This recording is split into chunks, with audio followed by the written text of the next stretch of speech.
Hindi pa mangganap na sumisikat ang araw ay gising na si Elmo. Sa makitid at malamig na sulok ng kulungan, tanaw niya ang langit sa pagitan ng bakal na rehas. 7 taon na ang lumipas mula nang pumasok siya roon bilang isang kriminal, isang mekanikong nadawit sa kasalanang hindi lubos na kanya. Tahimik ang kanyang pagkatao, tulad ng mga makinang dati binubuhay niya gamit lang ang kanyang kamay at pakiramdam. Kung nakinig lang ako kay nanay, bulong niya sa sarili habang pinipihit ang isang kalawangin at luma ng tornilyo mula sa sirang electric fan ng opisina ng warden. Elmo, may bisita ka raw, kaso iniwan lang yung sulat sa guard post. Sigaw ng isa sa mga jail guard. Salamat sir, sagot niya. Kinuha niya ang maliit na papel. Isang sulat lang, walang pangalan ng pinanggalinan. Pagbukas niya isang simpleng mensahe lang ang laman. Ayos ka na ba riyan? Ako to, Trina. Patawad kung di ako nakadalaw. Paalam na. Hindi niyang mamalayang pumatak ang luha sa sulat. Si Trina, ang babaeng minahal niya ng buo, ang dahilan kung bakit siya nagpursigeng mabuhay sa kulungan. Pero tila hanggang alaala na lang din ito. Di siya nagalit, hindi na. Sapat na ang sakit. Noong nasa labas pa si Elmo, kilala siya sa kanilang barangay sa Bulacan bilang mekaniko ng bayan.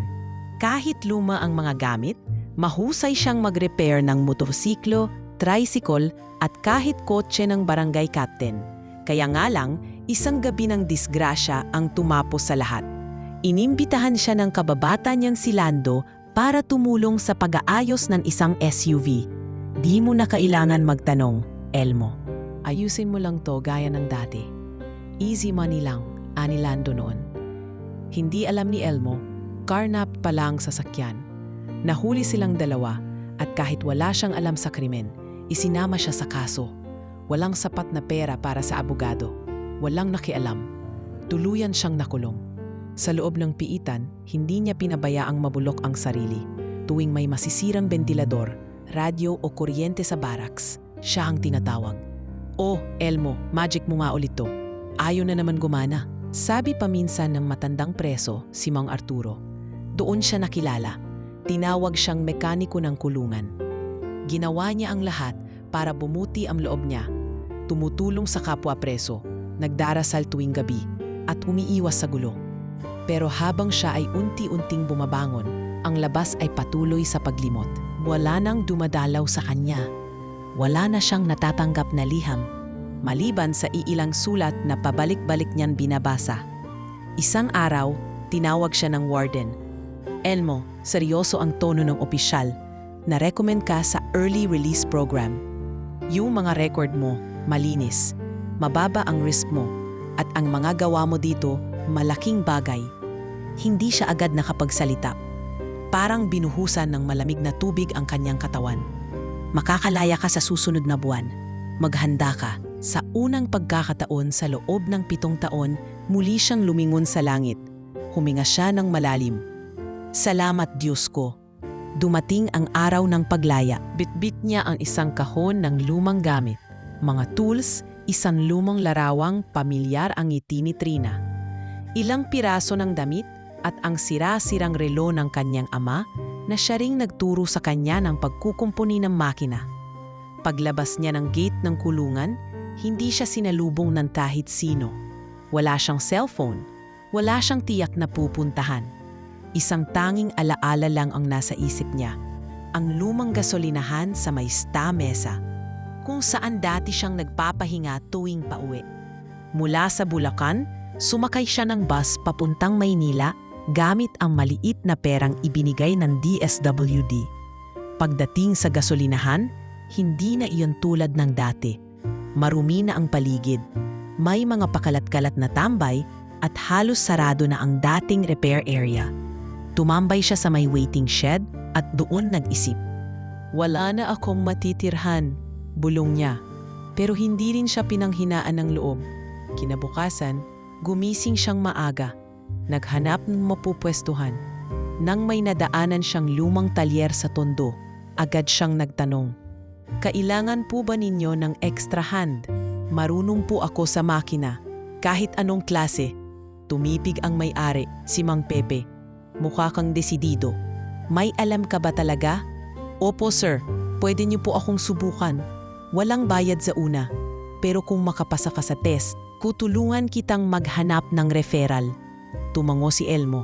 Isang pagkukimpuni ng alternator ang ibinigay sa kanya. Sa loob ng 30 minutos, buhay ang makina. Napahanga si Mang Pepe.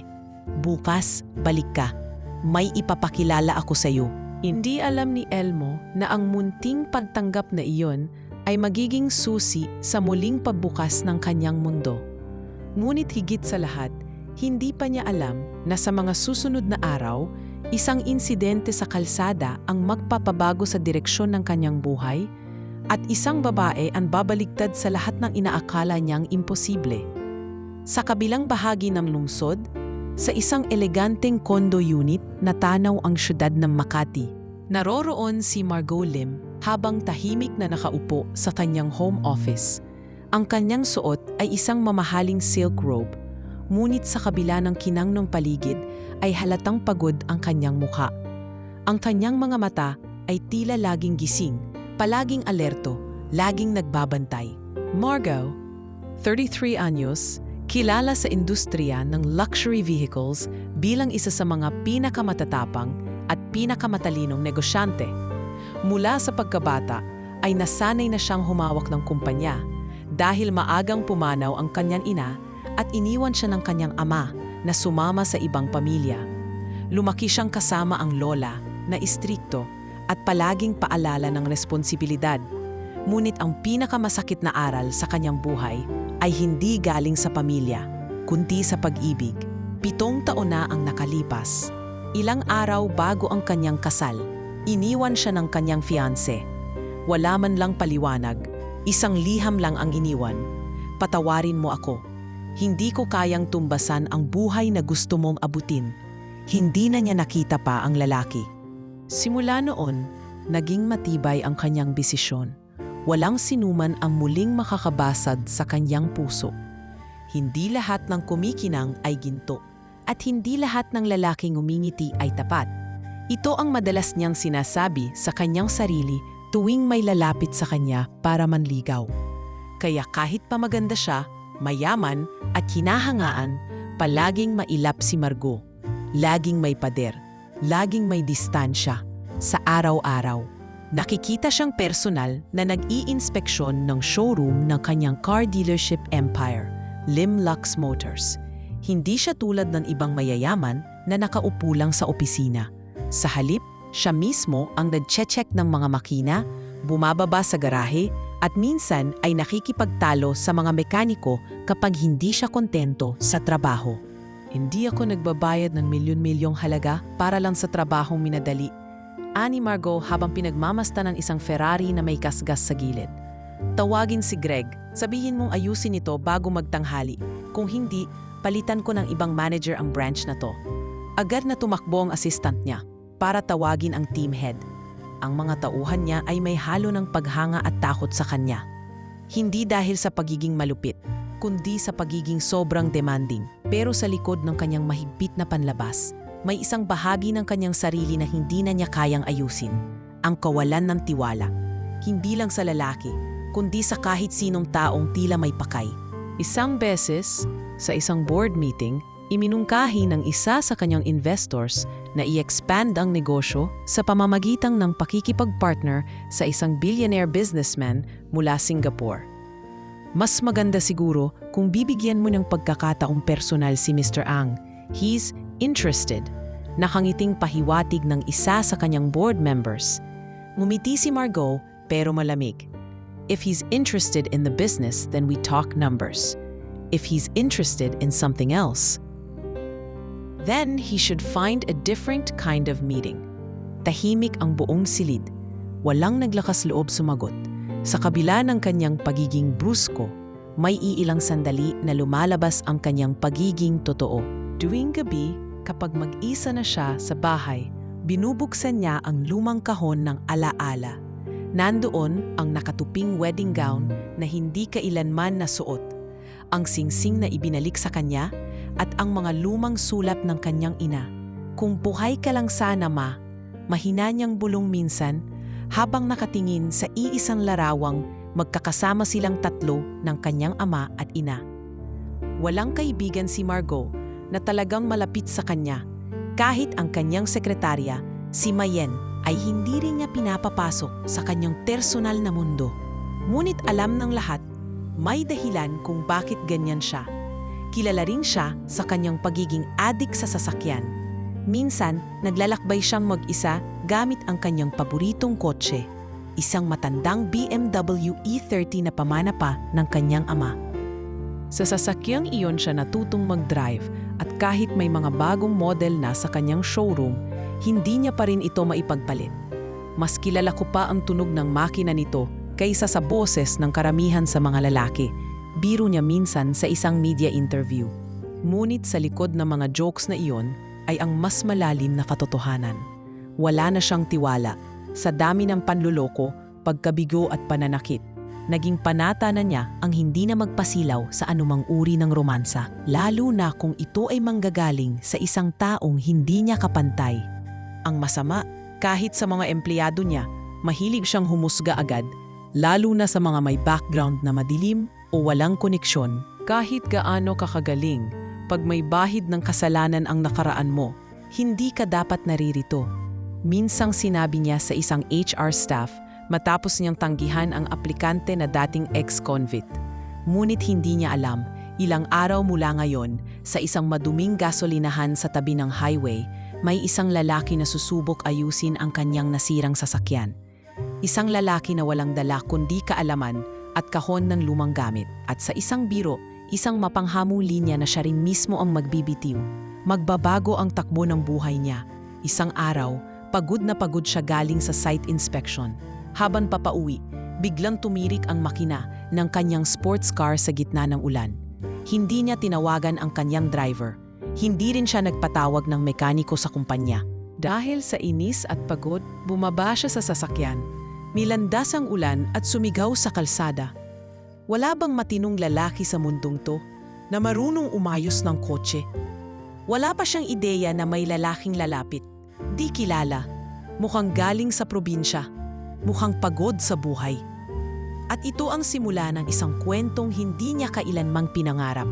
Umuulan ng malakas ng gabing iyon. Ang langit ay tila sumasalamin sa bugso ng damdamin ni Margot habang nakaupo siya sa loob ng kanyang tumirik na sasakyan. Nasa gilid siya ng isang luma at halos abandonadong gasolinahan sa labas ng Maynila. Hindi niya akalaing titirik ang kanyang paboritong kotse, ang classic convertible na minana pa niya sa kanyang ama, sa ganitong lugar, sa ganitong panahon. Tsk! Anong klaseng timing naman to? Iritado niyang bulong habang paulit-ulit na pinipihit ang susi. Wala, patay ang makina. Tumunog ang telepono niya. Mayen ang tumatawag. Pero hindi niya sinagot. Nakakahiya na humingi ng tulong. Hindi siya sanay maging helpless. Lalo na't kilala siya sa pagiging madiskarte at matapang sa mundo ng negosyo.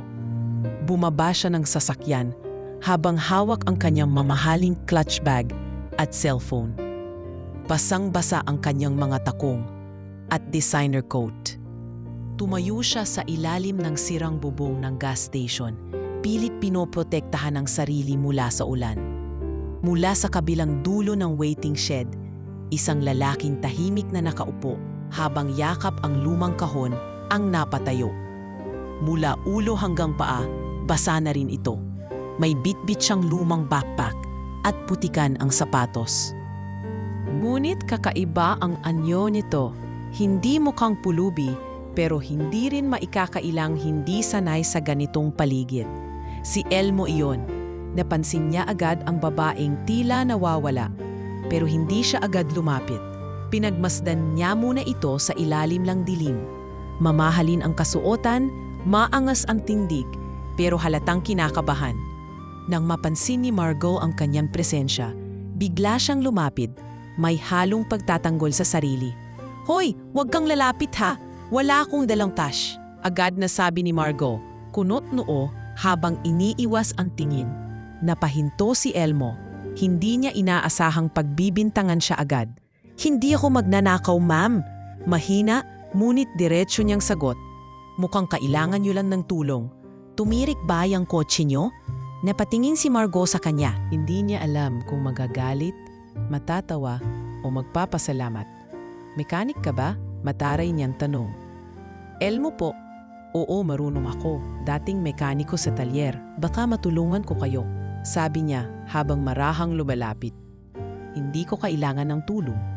May dadating na mag-aayos nito. Sagot ni Margot. Bagaman wala pa naman talaga siyang tinawagan. Hindi na sumagot si Elmo. Tumingin lang sa makina ng sasakyan. May kaunting usok na lumalabas mula sa gilid ng hood. Halatang overheat o short circuit sa ignition system. Ayaw lang po sanang makialam, pero baka mas lalala yan kung hindi niyong i-turn off ang main power sa loob ng hood.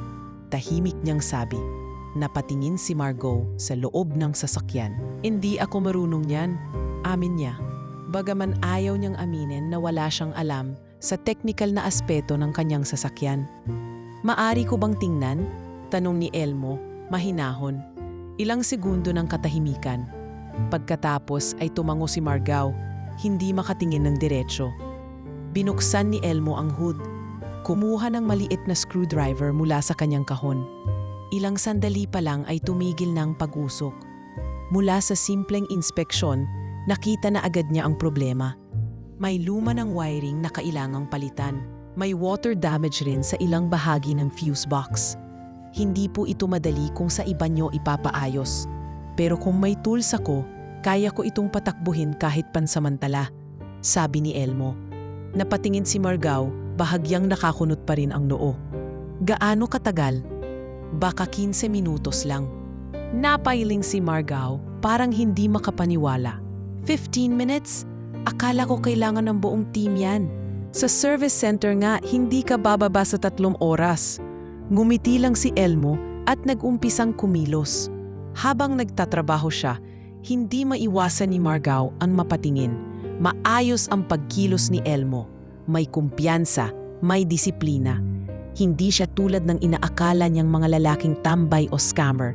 Tahimik, mabilis, malinis ang galaw.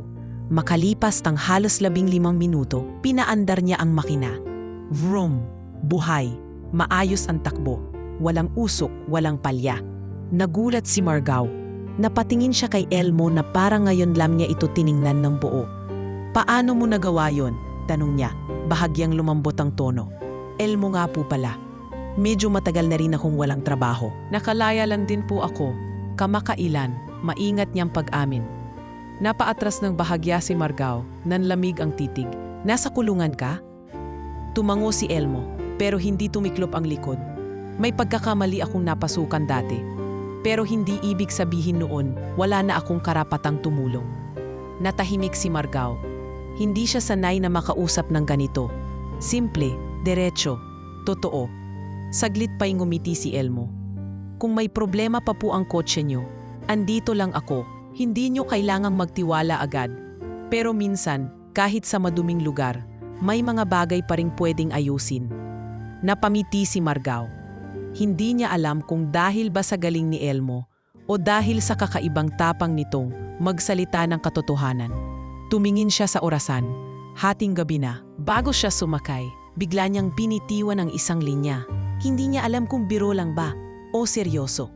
Pag naaayos mo ang buong makina ng sasakyang to, papakasalan kita. Aniya, nakangiting may halong paghamon. Hindi sumagot si Elmo. Tumango lang at sinabing, sana hindi niyo pagsisihan yan. Pag-alis ni Margot, hindi niya alam kung tatawa ba siya o maiinis sa sarili. Pero isang bagay ang malinaw. Unang beses sa mahabang panahon, may lalaki na hindi siya pinahanga sa pera. Undi sa paninindigan, kinabukasan, maagang nagising si Elmo. Bagamat wala pa rin siyang permanenteng tirahan, nakikituloy muna siya sa maliit na quarters sa talyer ni Mang Pepe. Isang lumang kwarto na may isang lumang electric fan at kutson sa sahig. Pero sapat na para sa taong 7 taon na ring hindi natutulog sa sariling kama. Habang inaayos niya ang mga tools niya sa kahon, muling pumasok sa isip niya ang gabing iyon. Ang babae sa ilalim ng ulan, ang mamahaling kotse at ang hindi inaasahang biro na tila may hatid na mas malalim na kahulugan.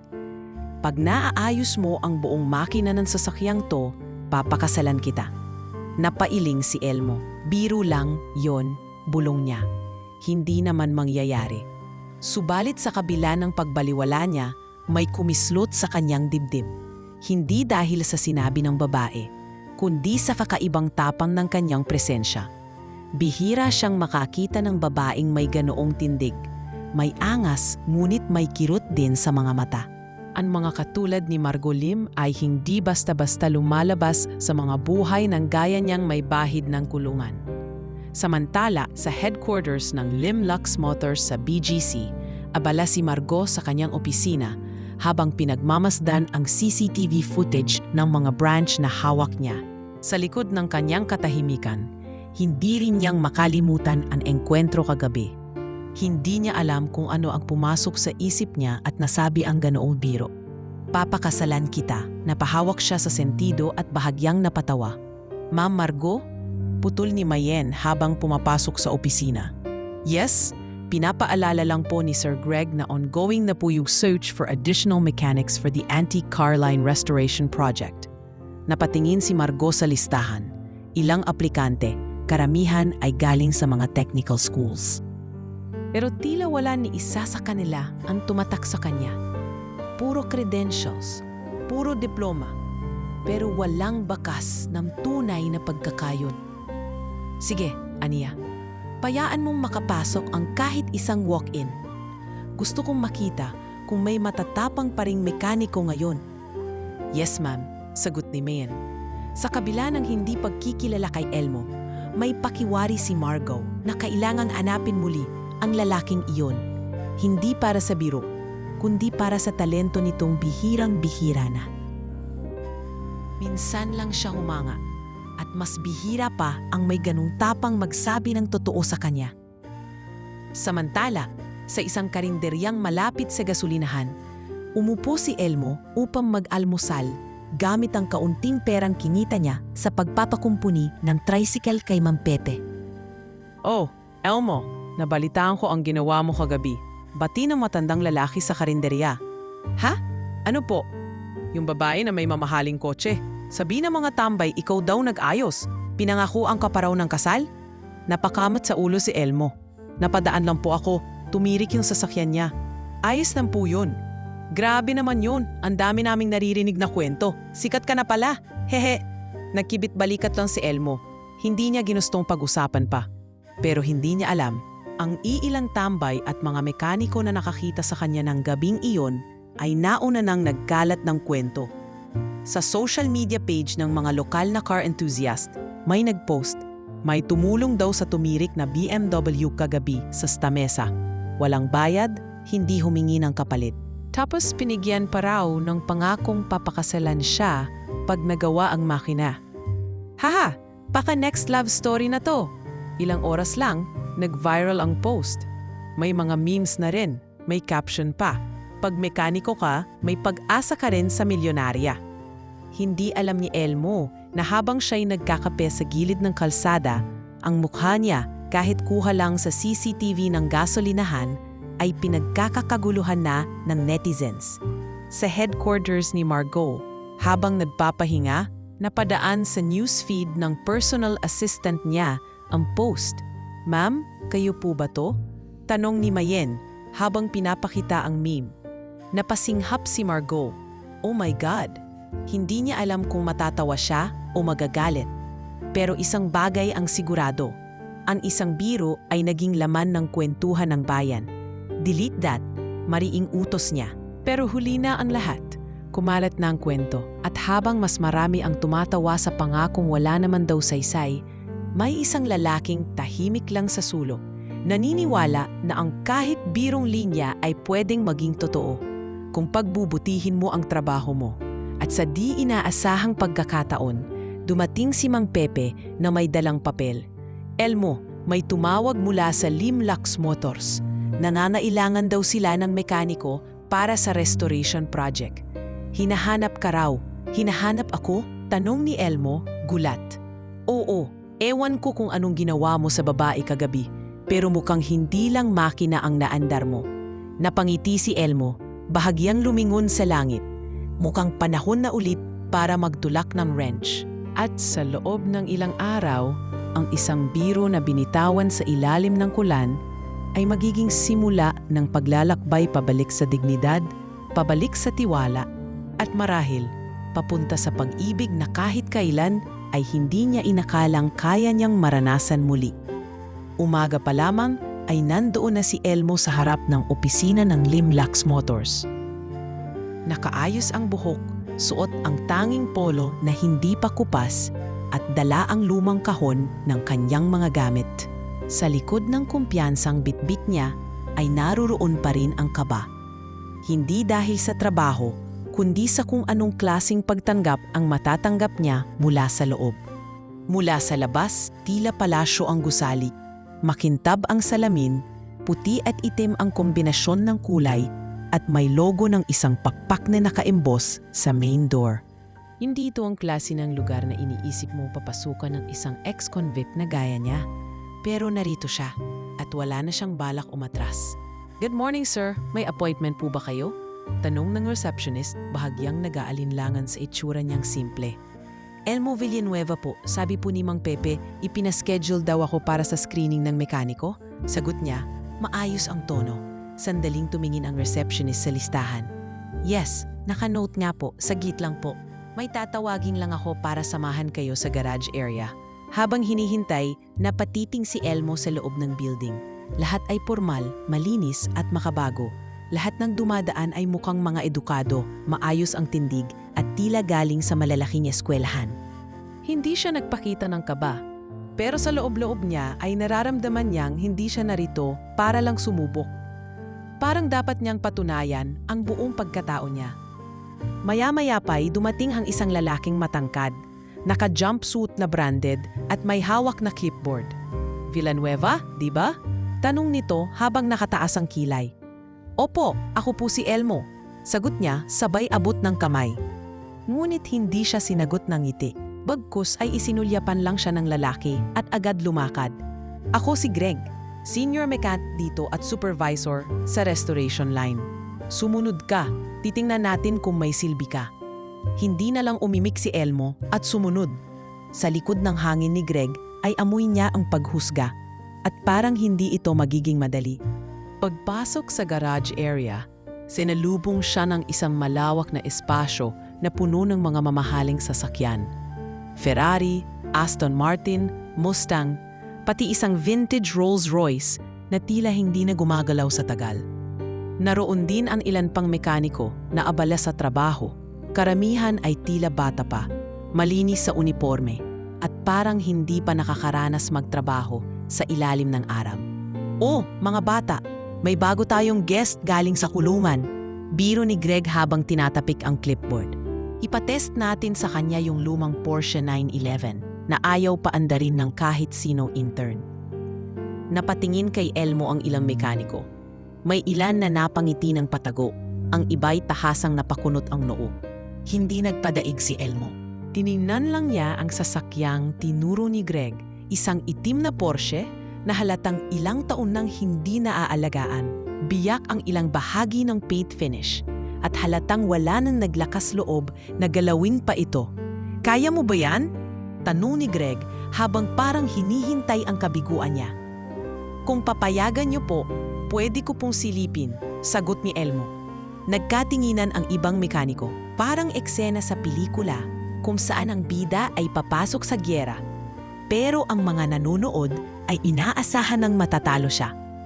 Kumuha si Elmo ng gloves at binuksan ang hood. Sa unay, suminga lang siya. May leak sa oil line. Parang barado rin ang fuel injector. Hindi imposible, bulong niya. Sinimulan niyang buwagin ang ilang bahagi, dahan-dahan, walang pagmamadali. Habang ginagawa niya ito, napansin ng ibang empleyado na hindi ito parang baguhan. May rhythm, may kumpiyansa. Alam niya ang ginagawa. "Pre, parang mas bihasa pa siya kaysa kay Kiko," bulong ng isang intern sa kasama. "Parang dati nang gumagawa sa ganitong sasakyan," sagot ng isa. Makalipas ang mahigit 30 minuto, narinig ang tunog ng makina. Pumugak, umubo, at unti-unting umandar. Lahat ng naroon ay napatingin. Si Greg, hindi makapaniwala. Lumingon siya kay Elmo na parang may gusto siyang itanong, ngunit hindi makahanap ng tamang salita. Pansamantala lang po yan. Dapat palitan yung fuel rail at i-recalibrate ang ECU. Pero makakagalaw na to ng maayos. Paliwanag ni Elmo habang nililinis ang kamay. Tahimik ang buong garage hanggang sa may tumapik sa balikat niya.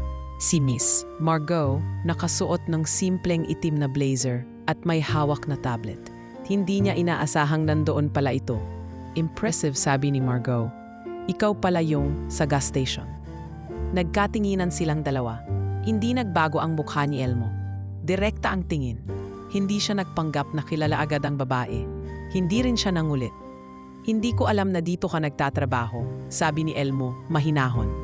Hindi pa, sagot ni Margot. Pero kung itutuloy mo yan, baka sa'yo pa kami matututo. Napangiti si Greg ng pilit. Ma'am, recommendation lang naman to. Baka kailangan pa natin siyang i-evaluate ulit. Ngunit tumingin si Margot kay Greg. Nakita ko na ang evaluation. Ang tanong, Greg, kaya mo bang gawin yung ginawa niya kanina? Naputol ang salita ng supervisor. Napayuko. At sa unang pagkakataon sa mahabang panahon, naramdaman ni Elmo na hindi siya basta lang pinansin, kundi binigyang halaga. Kinahaponan, tinawag siya ni Mayan sa HR. Sir Elmo, pasensya na po, freelancer muna ang contract na ibibigay namin. Pero may allowance, tools, at bonus kada matagumpay na restore. Will that be okay? Piningnan ni Elmo ang papel. Hindi ito permanente. Hindi rin kalakihan ang kita. Pero sapat ito para makapagsimula. Opo, maraming salamat, sagot niya, sabay pirma. Habang palabas ng opisina, napansin niya si Margot sa second floor. Nakatingin sa kanya mula sa railing. Wala itong sinabi, wala ring ngiti. Pero sa kanyang mga mata, may isang bagay na parang hindi biro. At sa loob ng puso ni Elmo, unti-unting humihiyaw ang isang simpleng panalangin. Sana, kahit isa lang sa kanila ang makakita sa akin bilang tao. Ngunit hindi niya alam, ang taong iyon ay matagal nang nakatingin. Magaan ang loob ni Elmo habang papasok sa pangatlong araw niya bilang on-call mechanic sa restoration division ng Limlux Motors. Hindi siya sanay sa malinis at preskong lugar na may air conditioning, pero pinipilit niyang maging maayos sa paningin ng iba, lalo na't alam niyang sa lugar na iyon, hindi sapat ang galing lang. Kailangan ding marunong kang umangkop. Gayunpaman, sa ilalim ng kisame ng mala hotel na garage na iyon, ay naroon pa rin ang malamig na tingin ni Greg, ang senior mechanic, na tila hindi matanggap ang presensya ni Elmo. Tuwing may pagkakataon ay binabara siya, sinisingitan sa schedule o hindi sinasama sa mga meeting kung saan dapat ay naroroon siya. Huwag kang masyadong kumpiyansa, bulong ni Greg minsan habang nilalampasan siya sa hallway. Bago ka lang dito. Maraming kagaya mong akala nila pag may konting galing, pwede na silang maging bida. Hindi na lang sumagot si Elmo. Hindi siya dumaan sa 7 taon sa kulungan para lang bumaba sa ganitong klase ng pambubuli. Pero mas lalong hindi niya inaasahan ang gagawin ni Greg sa susunod na araw. Dumating ang araw ng quarterly showroom event, isang pantitipon para sa mga bigating kliyente ng Limlux Motors na may interes sa rare car collection at restoration. Lahat ng managers, investors, at VIP customers ay imbitado. Isang showcase ng teknolohiya, kagandahan ng craftsmanship at estado ng mga proyekto. Kabilang sa ipapakitang highlight ay ang vintage Jaguar Mark II, isang sasakyang pagmamay-ari ng isang kilalang senador na ngayon ay ipinagkatiwala kay Margot para ipa-restore at i-feature sa event. Sa araw ng exhibit, maaga pa lang ay abala na ang lahat. Pinasusuot si Elmo ng simpleng navy blue jumpsuit, walang pangalan, walang patch. Habang ang ibang mekaniko ay may customized uniforms na may logo at pangalan. Alam niyang intentional iyon, wala siyang reklamo. Ang mahalaga sa kanya ay trabaho. Ngunit nang pumasok siya sa main gallery para silipin ang final touches ng sasakyan, pinigil siya ni Greg sa harap ng mga staff at intern. Hoy Elmo, saan ka pupunta? Dito lang ang mga mechanics na may clearance. Baka maulhin mo pa ang kotse ng VIP. Malakas ang boses, tila sinasadya. Tahimik ang paligid. Ang ilang empleyado ay napatingin sa kanila. Pasensya na, mahina lang ang sagot ni Elmo. Na-assign po ako kanina para i-check yung ignition calibration ng Jaguar. Kaya, hindi mo trabaho yun na yun. Sabat agad ni Greg. Ako na bahala doon, baka magkamali ka pa. Ngunit bago pa makasagot si Elmo, dumating si Margot na suot ang eleganteng cream pantsuit. Nakasunod sa kanya ang ilang dayuhang investors at 2 VIP clients. Anong nangyayari rito? Tanong niya, malamig pero klaro ang tono. Nagkunwaring kalmado si Greg. Wala po ma'am, nais lang pumasok ni Elmo sa gallery. Pero hindi pa naman siya cleared sa list. Baka lang po makompromiso ang sasakyan. Numiti si Margot, ngunit halata ang pagkadismaya. Tumalikod siya sa mga kliyente, humakbang palapit sa Jaguar at marahang tumingin kay Elmo. Kung may hindi pa kayo natatapos sa kalibrasyon, ituloy mo na Elmo. Nasa iyo ang confidence ko sa parteng iyon. Aniya. Tumahimik ang lahat. Si Greg ay nanigas at hindi makapaniwala. Ang ibang empleyado, napanganga. Si Elmo, marahang tumangulang. Opo ma'am. Habang inaayos ni Elmo ang loob ng makina, ipinaliwanag ni Margot sa mga kliyente ang kasaysayan ng sasakyan at ang restoration process nito. Ilang ulit siyang tumuturo kay Elmo. Ang mekanikong yan, siya ang unang nakapagpaandar ng Porsche 911 dito na ilang taon nang nakapark. Wala sa diploma ang husay. Minsan nasa kamay, minsan nasa paninindigan. Tumango ang isa sa mga investor, isang Singaporean Chinese businessman na kilalang mahilig sa vintage cars. Very rare kind of talent, and humble too. I like him. Hindi napansin ni Elmo ang mga pag-uusap. Tumutok siya sa makina, marahan ang bawat galaw. Walang yabang, walang drama, tanging dedikasyon lang sa trabaho. Ilang saglit pa, pinaandar na niya ang Jaguar. Ang tunog ng makina ay malinis, parang bagong luwal sa factory. Walang sablay, umalingaw-ngaw ang mahinang palakpakan mula sa gilid. Ang mga kliyente, halatang namangha. Si Greg, hindi makapaniwala. Si Margot, tahimik lang ngunit ramdam ang pagpapatunay sa sarili. Matapos ang exhibit, tinawag siya ni Margot sa isang sulok. Bakit hindi mo ako kinausap tungkol sa ginagawa sa Jaguar? Tanong nito. Akala ko po, mas mabuting gawin na lang kaysa ipaliwanag pa, sagot ni Elmo. Wala po akong balak agawan ng spotlight ang iba. Napatingin si Margot sa kanya. Matagal, tila nagbabasa ng pagkatao. Alam mo ba, maraming tao rito ang may degree, may award, may koneksyon. Pero isa lang ang natatandaan ko sa mga ganitong exhibit. Yung taong gumawa ng trabaho nang hindi naghahanap ng palakpak. Wala po akong inaasahang palakpak, ma'am, sagot ni Elmo. Gusto ko lang pong mabigyan ng respeto ang makina at ang tiwalang ibinibigay niyo. Tumango si Margot, bahagyang ngumiti. Good.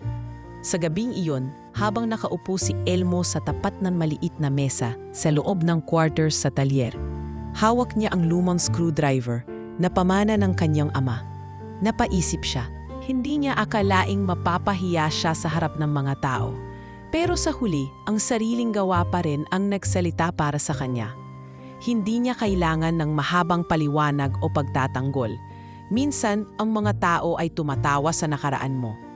Pero kapag ipinakita mong hindi mo ikinaihiya kung saan ka nanggaling, kundi ginagamit mo ito para maging mas mahusay, wala silang magagawa kundi kilalanin ang presensya mo.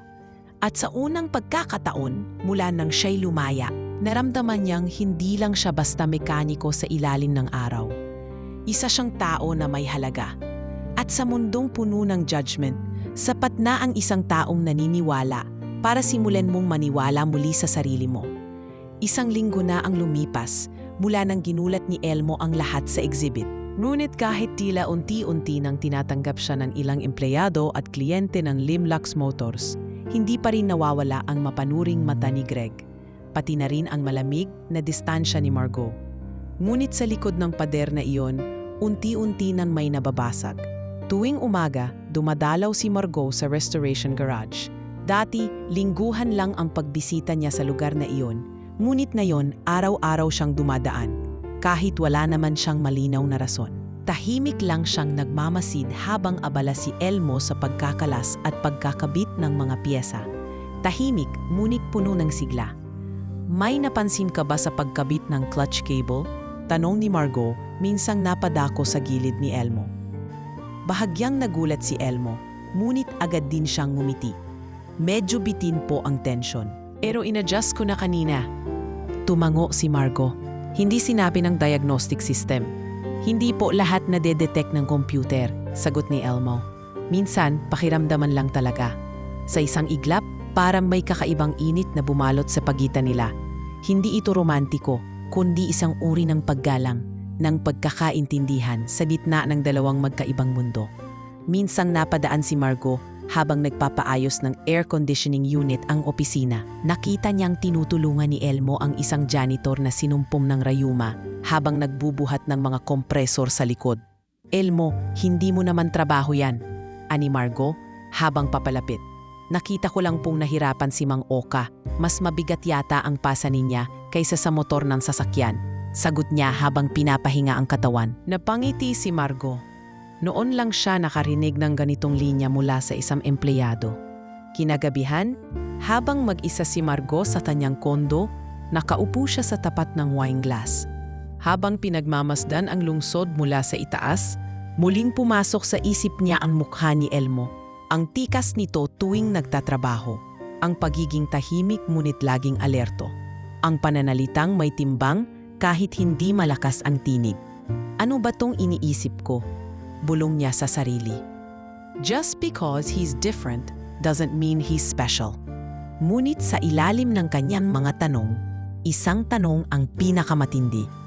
Bakit parang ngayon ko lang ulit nararamdaman to? Kinabukasan, dinala ni Margot si Elmo sa isang impromptu meeting para sa bagong proyekto. Isang rare classic car restoration para sa isang celebrity client. Dapat ay si Greg ang isasama, ngunit ipinilit niyang si Elmo ang maging representative. Sa loob ng conference room, habang nagpipresent ang marketing team, tahimik lang si Elmo sa gilid. Ngunit nang tanungin siya ng artista tungkol sa feasibility ng restoration, simple at klaro ang sagot niya. Maibabalik po natin ang original specs, pero kung gusto niyong mas matibay at mas praktikal gamitin, may ilang upgrade na maaari kong isuggest. Hindi halata pero mas epektibo. Napanganga ang celebrity. Wow! Hindi ka lang pala mekaniko, may taste ka rin. Sanay na po kasi akong gawing bago ang luma, kahit sa ilalim lang, sagot ni Elmo, na may ngiting kay lalim ng ibig sabihin. Nagkapinginan sina Margot at Elmo, at sa titig na iyon, may unti-unting dumadaloy na pag-amin, tahimik, walang salita, ngunit malinaw. Pagkatapos ng meeting, sinabayan ni Margot si Elmo palabas ng building. Bakit hindi ka nagsasalita sa presentasyon? Ang dami mong pwedeng sabihin, ani Margot. Hindi naman po ako sanay magsalita sa harap ng maraming tao. Sanay akong gumawa, hindi magbenta, sagot ni Elmo. Hindi arogante, kundi totoo lang. Huminto si Margot sa tabi ng pinto ng kotse niya. Tumingin kay Elmo, seryoso ang mata. Bakit hindi ka gaya ng iba? Ha? Yung iba, pag may konting accomplishment, mayabang na. Ikaw, parang hindi mo alam kung gaano ka kahalaga. Napangiti si Elmo. Siguro po kasi, marami na akong nawala. Natutunan ko na hindi lahat ng ginto kailangang ipagyabang. Minsan sapat na hindi mo na lang hayaan mawala ulit. Tumamo si Margot. Ikaw ang unang mekanikong nagsabi ng ganyan sa akin. Sa loob ng mga araw na sumunod, unti-unti na rin siyang naging bukas kay Elmo. Minsan ay kinukwento niya ang tungkol sa kanyang ama. Sa mga araw na tinuturuan siya mag-drive, ipinakita pa niya ang isang lumang keychain ng sasakyang pamana ng kanyang ama. Dito ako unang umiyak. Sabi niya habang hawak ang lumang susi, hindi dahil iniwan ako ng fiancé ko, kundi dahil hindi ko nasabi sa tatay ko na proud ako sa kanya. Tahimik lang si Elmo, nakikinig. Alam mo ba, kung may isang bagay akong hinahanap sa tao, yun yung pakiramdam na kahit hindi mo siya kilala buong buo, buo pa rin ang loob mong magtiwala, dagdag niya. Baka po kasi may mga tao talagang hindi kailangan ng CV o background check. Pakiramdaman lang talaga. Sagot ni Elmo. Sa araw na iyon, habang magkausap silang dalawa sa loob ng madilim na garage, sa ilalim ng isang lumang Mustang, may katahimikang nag-ugat sa tiwala. Hindi pagmamadali, hindi pagkukunwari. Isang uri ng ugnayan na mahirap ipaliwanag pero madaling maramdaman. At sa huling sandali ng linggo, habang papalayo si Margot sa garahe, may iniwan siyang tanong na parang biro ngunit may tinig ng katotohanan. Elmo, kung sa'yo ko ibigay ang susi ng kotse ng tatay ko, hindi lang para ayisin, kundi para alagaan, kaya mo ba? Tumingin si Elmo sa kanya, mata sa mata. Kahit buong buhay ko pa po ang kapalit, ingatan ko yon. Ngumiti si Margot. Hindi biro ang tingin niya. Hindi na, at sa titig nilang iyon, walang salitang malinaw na sinambit. Ngunit ang mundo nila, na dating magkalayo, ay unti-unti nang nagsasalikop. Tahimik ang buong opisina ng Limlux Motors habang unti-unting lumalalim ang gabi. Sa conference hall, abala pa rin ang mga marketing heads sa pag-aayos ng mga presentation slides para sa susunod na partnership proposal. Sa kabilang bahagi ng gusali, sa loob ng isang eleganteng kwarto sa second floor, naroon si Margot, nakaupo sa harap ng salamin, suot ang puting cocktail dress na isinukat niya lang para sa gabi ng kanilang annual gala event. Gabi ng Limlux Motors Gala, isang pagtitipon ng lahat ng investors, celebrity clients, press at kilalang personalidad sa larangan ng sasakyan. Isang malaking gabi ng pagpapakita ng mga bagong proyekto, success stories, at pagpapakilala ng mga empleyadong nangibabaw sa taon. Ma'am Margot, handa na po ang sasakyan at ang mga bisita ay nagsisimula ng dumating. Wika ni Mayan sa kabilang linya ng telepono. Noted, I'll be down in 5, sagot ni Margot habang inadjust ang hikaw na perlas sa tainga. Ngunit sa likod ng kanyang perpektong itsura, may kaunting kaba. Hindi siya sanay na magpakipa sa mga ganitong okasyon ng may iniisip. At ngayon, isa lang ang bumabagabag sa kanya, si Elmo. Hindi niya sinabihan si Elmo na imbitado ito sa gala. Ayaw niyang biglain, pero lihim siyang nagpaabot ng mensahe sa HR na isama ito sa listahan ng mga empleyadong dapat dumalo. Bilang special commendation recipient ng taon, nais niyang parangalan si Elmo. Ngunit higit pa roon, gusto niyang subukin ang tibay ng presensya nito sa mundo ng mga taong dati tinitingala niya. Pagdating niya sa Grand Ballroom, sinalubong siya ng magarbong ilaw, ng red carpet at ng mga kilalang personalidad. Lahat ay bumati sa kanya, ngunit iba ang hanap ng mga mata niya. Sa likod ng mga kurtina ng yaman at impluensya, hinahanap niya ang isang lalaking may bitbit na kahon ng tools at mababang boses, si Elmo. Maya-maya pa'y pumasok na rin sa ballroom si Elmo. Suot ang inabot sa kanyang simpleng black suit ng kumpanya, hindi kagandahan ng fit pero malinis at maayos ang dating niya. Medyo alanganin ang kanyang hakbang. Halata sa kanyang mga mata ang pagkailang. Hindi siya sanay sa ganitong lugar. Mga mamahaling chandelier, classical music at mga bisitang nakangiti pero may halong pamumuna sa mata. Sa gilid ng silid, napansin siya ng ilang empleyado. Isa sa mga intern ang bumulong. Siya yung mekanikong pinag-uusapan. Yung inimbita ni Ma'am Margot. Yung ex-con daw, pulong ng isa pa. Hindi tinatago ang kutsa. Dinig ni Elmo ang usapan. Ngunit hindi niya pinansin. Huminga siya ng malalim, saka lumapit sa open bar para uminom ng tubig. Sa totoo lang, kung hindi lang dahil sa respeto niya kay Margot, hindi siya pupunta. Mas gusto pa niyang magpalit ng gasket kaysa tumambay sa silid na puno lang taong hindi siya kilala pero parang kilala na siya. Akala ko hindi ka darating, mahinang tinig ang umalingangaw sa likod niya. Paglingon niya, nandoon si Margot. Simpleng ayos, ngunit litaw ang karisma. May hawak na wine glass at isang ngiti na hindi pilit. Hindi ko po akalaing para sa akin to, sagot ni Elmo. Parang hindi ako bagay dito. Wala sa ganda ng kasuotan yan, Elmo. Nasa ganda ng ginawa, tugon ni Margot. At ngayong gabi, ikaw ang bida. Bigla siyang hinila ni Margot sa entablado habang pinapakilala ng host ang empleyado ng taon. Ladies and gentlemen, anunsyo ng host.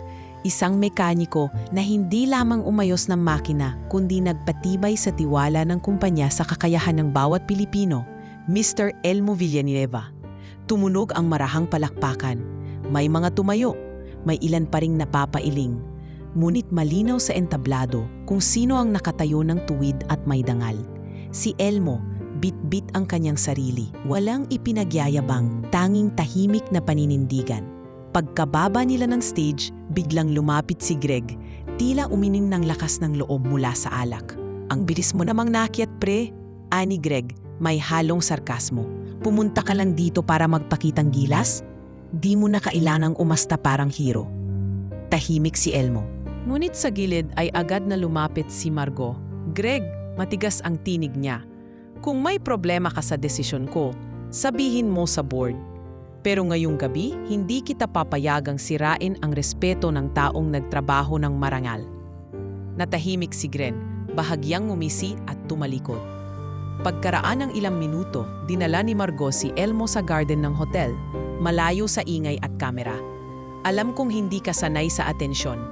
Bulong ni Margot habang nakatingin sa mga bituin. Hindi po, mas sanay akong nag-aayos ng clutch sa pinapalakpakan, sagot ni Elmo. Sabay tawa ng kaunti. Pero gusto kong malaman mo na mula nang umalis ako sa gasolinahan na yon, hindi ko na kinalimutan ang mukha mo. Napatingin si Elmo, kahit po noong tinawanan niyo yung biro ninyo tungkol sa kasal? Lalo na noon, sagot ni Margot. Dahil doon ko nalaman na hindi lahat ng biro ay walang laman. Minsan may katotohanang tinatago. Dahil hindi pa tayo handang maniwala. Hinawakan ni Margot ang baso niya, saka tumingin muli kay Elmo. Gusto kong malaman mo na simula ngayon, kahit ilang tao pa ang mamhusga sa'yo, narito ako, hindi para ipagtanggol ka, kundi para tumabi sa'yo. Hindi agad nakasagot si Elmo. Ngunit sa mga mata niya, malinaw ang sagot. Hindi kailangan ng salita para patunayan kung ano ang totoo. At sa harap ng malamig na simoy ng gabi, sa gitna ng katahimikan at damdaming hindi inaasahang uusbong, nagsimula ang isang pagkakaibigang mas malalim pa sa mga mekanismong kaya nilang ayusin. Isang koneksyong hindi inaayos, kundi unti-unting binubuo ng tiwala, respeto at pag-unawang walang hinihinging kapalit. Makalipas ang ilang araw mula sa gala, nanumbalik ang normal na takbo ng trabaho sa Lim Lux Motors. Ngunit para kay Elmo, may isang bagay na tila hindi na maibabalik sa dati, ang katahimikan sa pagitan nila ni Margot. Hindi na ito ang dating malamig at mailap na CEO na nakatayo sa entablado ng kapangyarihan. Sa halip, isa na itong babaeng sa likod ng propesyonal na postura ay tila unti-unting nagiging totoo. Sa tuwing magkakasalubong sila sa hallway o sa garahe, may bahagyang pagngiti na sa labi ni Margot. At si Elmo, na dati pilit umiiwas ng tingin, ay natututo na ring tumingin pabalik, mata sa mata. Wala pa ring malinaw na kataga, pero ang bawat sulyap ay tila isa ng pagsulyap ng loob sa isa't isa. Isang araw, bigla siyang inalok ni Margot na sumama sa isang biyahe papuntang Tagaytay kung saan naroon ang lumang puntod ng kanyang ina. Hindi opisyal, hindi rin tungkol sa trabaho. Gusto ko lang may makausap na hindi politiko, hindi investor at hindi empleyado, sabi ni Margot habang iniabot ang envelope na naglalaman ng travel clearance. Napaisip si Elmo, pero tinanggap niya ang alok. Sige po, kung makakatulong ako kahit sa katahimikan lang, pupunta ako. Sa kanilang paglalakbay, hindi nila pinag-usapan ang negosyo. Sa halip, napunta sila sa mga alaala ng pagkabata. Ikinuwento ni Margot ang tungkol sa kanyang ina na pumanaw dahil sa sakit noong siya'y 16 pa lamang. Wala raw siyang pagkakataong magpaalam. Ang ama naman ay lumayo agad at muling nagkapamilya sa ibang bansa. Doon nagsimula ang kanyang pagiging matapang, o mas tamang sabihin, matigas. Ang sakit kasi, Elmo. Hindi mo man lang maipagluksa ng buo ang isang tao kapag iniwan ka na rin ng natitira sa'yo, sabi niya habang nakatayo sa harap ng puntod. Tahimik si Elmo, walang sermon, walang pilit na payo, tanging presensya lang niya ang naroon. Pagkatapos ng ilang minuto, inabot niya ang lumang rosaryo sa kanyang bulsa. Galing po yan sa nanay ko. Bitbit ko palagi. Gusto ko lang pong iwan pansamantala dito. Baka sakaling kahit yung simpleng bagay na yan, makatulong sa tahimik niyang pamamahinga. Napatingin si Margot sa kanya. Naluha siya. Walang lalaking nakaisip pang gawin iyon sa buong buhay niya. Mula roon, dumiretso sila sa isang maliit na kainan sa gilid ng daan. Simple lang, silog, kape at tanawin ng kabundukan. Ngunit sa gitna ng tanawing iyon, naramdaman ni Margot ang isang uri ng kalinawan na hindi niya natagpuan kahit sa gitna ng mga boardroom ng Maynila. Alam mo bang ikaw lang ang lalaking sinamahan kong magpunta rito mula noong namatay si Mama? Tanong ni Margot habang pinapahid ang gilid ng labi. Elmo, sa dami ng lalaking sinubukan akong ligawan, bakit ikaw pa? Dagdag niya. Napakamot si Elmo. Hindi siya sanay sa ganitong tanong. Hindi ko rin po alam. Wala naman po akong intensyon sa simula. Gusto ko lang makatulong. Pero siguro po kasi, minsan kahit hindi sinasadya, may mga damdaming dumadalaw. Hindi sinasadya, ulit ni Margot nakangiti. Pero totoo. Pagbalik nila sa Maynila, naging mas bukas na ang kanilang komunikasyon. Hindi na formal ang mga palitan ng salita. Kapag magkausap sila, hindi na boss-employee ang tema, kundi dalawang taong magkaibang mundo pero parehong naghahanap ng tahimik na lugar kung saan hindi kailangan ng maskara. Isang hapon, dumalaw si Elmo sa puntod ng kanyang ina, gaya ng dati. Dala niya ang lumang screwdriver ng kanyang ama at ang bagong rosas na pinias niya sa bakuran ng talyer. Habang nakaupo siya sa tabi ng nicho, tahimik siyang nagsalita.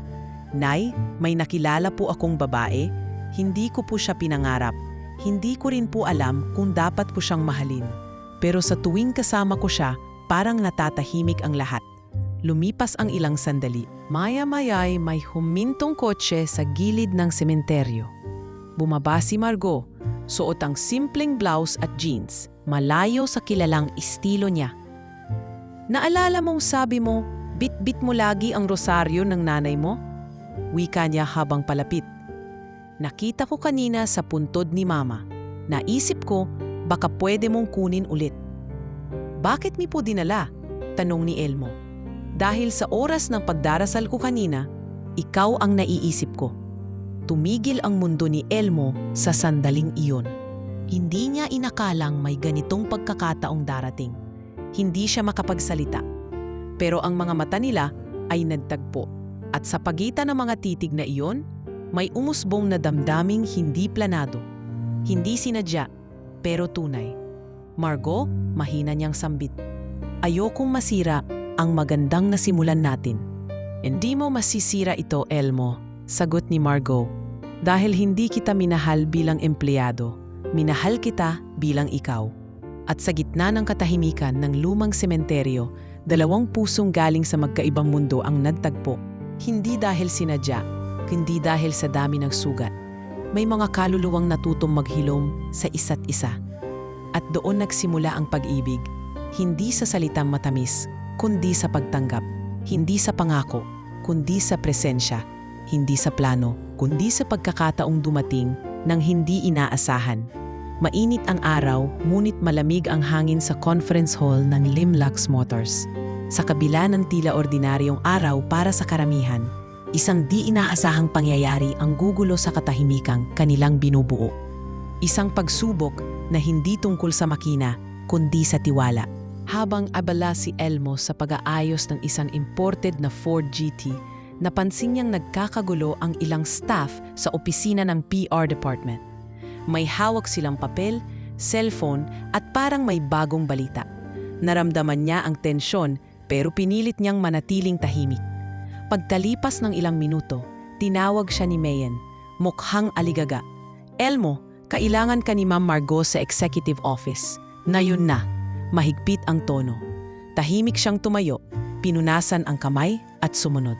Pagpasok niya sa opisina, nandoon si Margot, nakatayo sa harap ng projector screen, kasabay ng dalawa sa mga board members at ang kanilang legal counsel. Elmo, malamig ang boses ni Margot. Alam mo ba kung bakit ka namin pinatawag? Umiling siya. Hindi po, ma'am. Tumango si Margot at pinindot ang remote. I'm sorry, I can't assist with that request. I'm sorry, I can't assist with that request. May isang empleyado raw ang nagsabing ginagamit mo ang tiwala ko para makuha ang mga confidential designs ng restoration projects. Hindi makapaniwala si Elmo. Ma'am, hindi ko kailanmang kinuha ang hindi akin. Nirerespeto ko po kayo. Ang kumpanya ang tiwala nyo. Pwede mo bang sabihin sa amin kung sino ang dating kasamahan mong sangkot sa sindikato na binanggit sa article? Tanong ng legal. Tumigil si Elmo, hindi siya nagsalita agad. Sa loob-loob niya, alam niyang si Lando, ang taong nagdawit sa kanya noon, ang may ganaw sa likod ng paninira.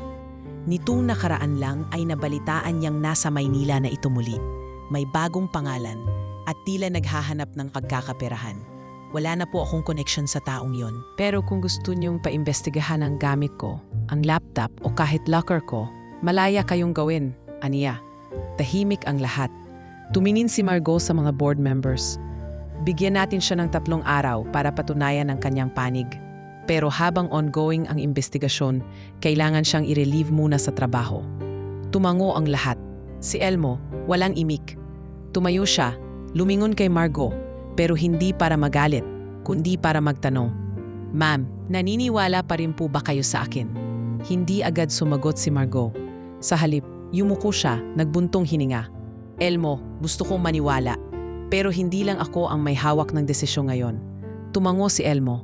Naiintindihan ko, paglabas niya ng gusali, mag-isa siyang naglakad papuntang daan. Hindi niya alam kung saan siya pupunta, pero isa lang ang malinaw. Kailangan niyang patunayan hindi lang ang kanyang kakayahan, kundi ang buong pagkatao.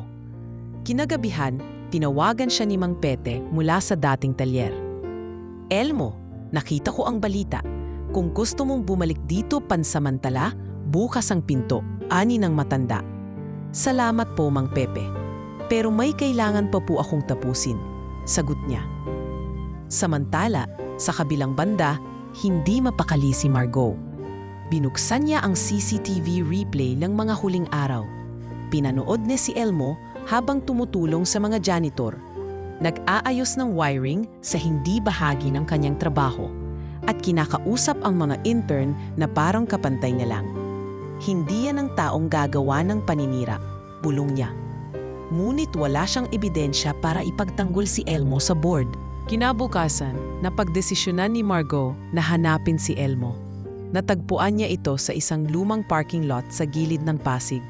Abalang nagkukumpuni ng lumang delivery van para sa isang kakilalang driver. Elmo, tawag niya.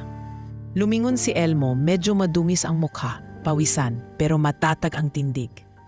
Akala ko po, hindi niyo na ako kakausapin. Akala ko rin hindi kita hahanapin, sagot ni Margot. Pero hindi ko kayang panoorin kang husgahan sa harap ng lahat, habang ako ay nananahimik. Hindi ko po kailangan ng pagtatanggol, pero kailangan ko po ng pagkakataong magsalita. Naiintindihan ko at kaya ako narito, sagot ni Margot. Iniabot niya ang folder na dala, mga screen capture ng mga edited email na sinabmit ng anonymous source sa media. May nakita kami sa IT logs. Fake ang attachments at ang empleyadong pinaghihinalaan si Greg. Hindi nakaimik si Elmo. Pinasok niya ang system, ginamit ang access mo at ipinadala sa sarili niya ang files. Pinapalabas na galing sa'yo. Totoo po? Tanong ni Elmo. Oo, at bukas sa board meeting, sasabihin ko ang buong katotohanan. Tahimik silang dalawa hanggang sa marahang nagsalita si Elmo. Ma'am, maraming salamat. Hindi mo na kailangang tawagin akong ma'am, Elmo. Mahinang wika ni Margot. Sa simula pa lang, alam kong hindi ka lang basta mekaniko. Ikaw ang unang taong pinaramdam sa akin kung anong ibig sabihin ng paninindigan. Tiningnan siya ni Elmo at marahang tinanong, Paano kung hindi na ako bumalik sa Limloops? Paano kung ayaw na ng board? Ngumiti si Margot matatag. Kung ayaw nila, ako mismo ang aalis. Dahil kung aalis ka, wala nang saysay ang pangalan ng kumpanya ko. At sa sandaling iyon, hindi kontrata, hindi kumpanya, hindi negosyo ang pinili ni Margot, kundi ang tiwala.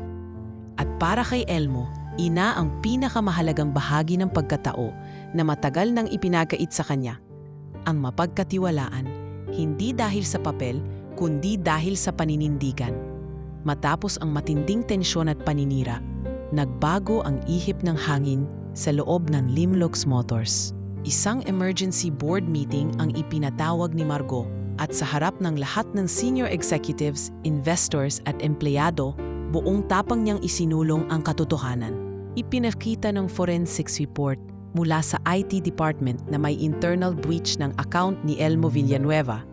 Aniya habang hawak ang matapal na folder ng ebidensya. At batay sa access logs, ang gumawa nito ay si Greg, hindi si Elmo. Tahimik ang buong boardroom. Si Greg, nanlilimahid ang pawis sa noo, tinangkapang ipagtanggol ang sarili. Framed ako. Yan ang luma ng trick sa mga system breach. Mariin niyang pagtanggi.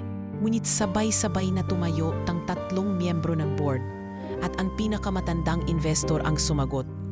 Wala nang saysay ang paliwanag mo. Lahat ay dokumentado. Simula ngayon, tanggal ka na sa kumpanya. At sa unang pagkakataon, si Elmo ay tumanggap ng palakpakan. Hindi dahil sa drama, kundi dahil sa isang tahimik ngunit makapangyarihang tagumpay. Ngunit sa kabila ng tagumpay na iyon, may mas malalim na hamong lumutang mula sa bibig ni Margot. Kinagabihan sa harap ng bahay ni Elmo. Wala siyang kasama. Suot niya ang simpleng puting blouse at maong. Wala ang anino ng isang CEO. Naroon lang ang isang babae, may bitbit na alaala at matinding tanong sa kanyang puso. Elmo, mahinahon niyang simula, habang nakatayo sa labas ng maliit na paupahan. Naalala mo pa ba ang sinabi ko noon sa gasolinahan? Yung biro po ninyo? Sagot ni Elmo, bahagyang nakangiti. Tumango si Margot. Pag naayos mo ang sasakyan ko, papakasalan kita. Alam kong sinabi ko yon sa gitna ng ulan. Dala ng inis, ng kaunting yabang. Pero ngayon, gusto ko itong ulitin. Pero hindi na bilang biro. Napatingin si Elmo sa kanya, seryoso. Margot, hindi ako ang uri ng taong pinapakasalan ng mga tulad mo. Baka hindi mo lang nakikita kung anong uri ng babae ang ako ngayon, sagot niya. At hindi ko ito sinasabi dahil kailangan kita sa kumpanya, kundi dahil kailangan kita sa buhay ko. Napailing si Elmo. Hindi ako sigurado kung kaya kong ibigay ang hinahanap mo. Hindi ako edukado. Hindi ako sanay sa magarang buhay. At ang tanging meron ako ay kamay na sanay lang sa grasa at langis.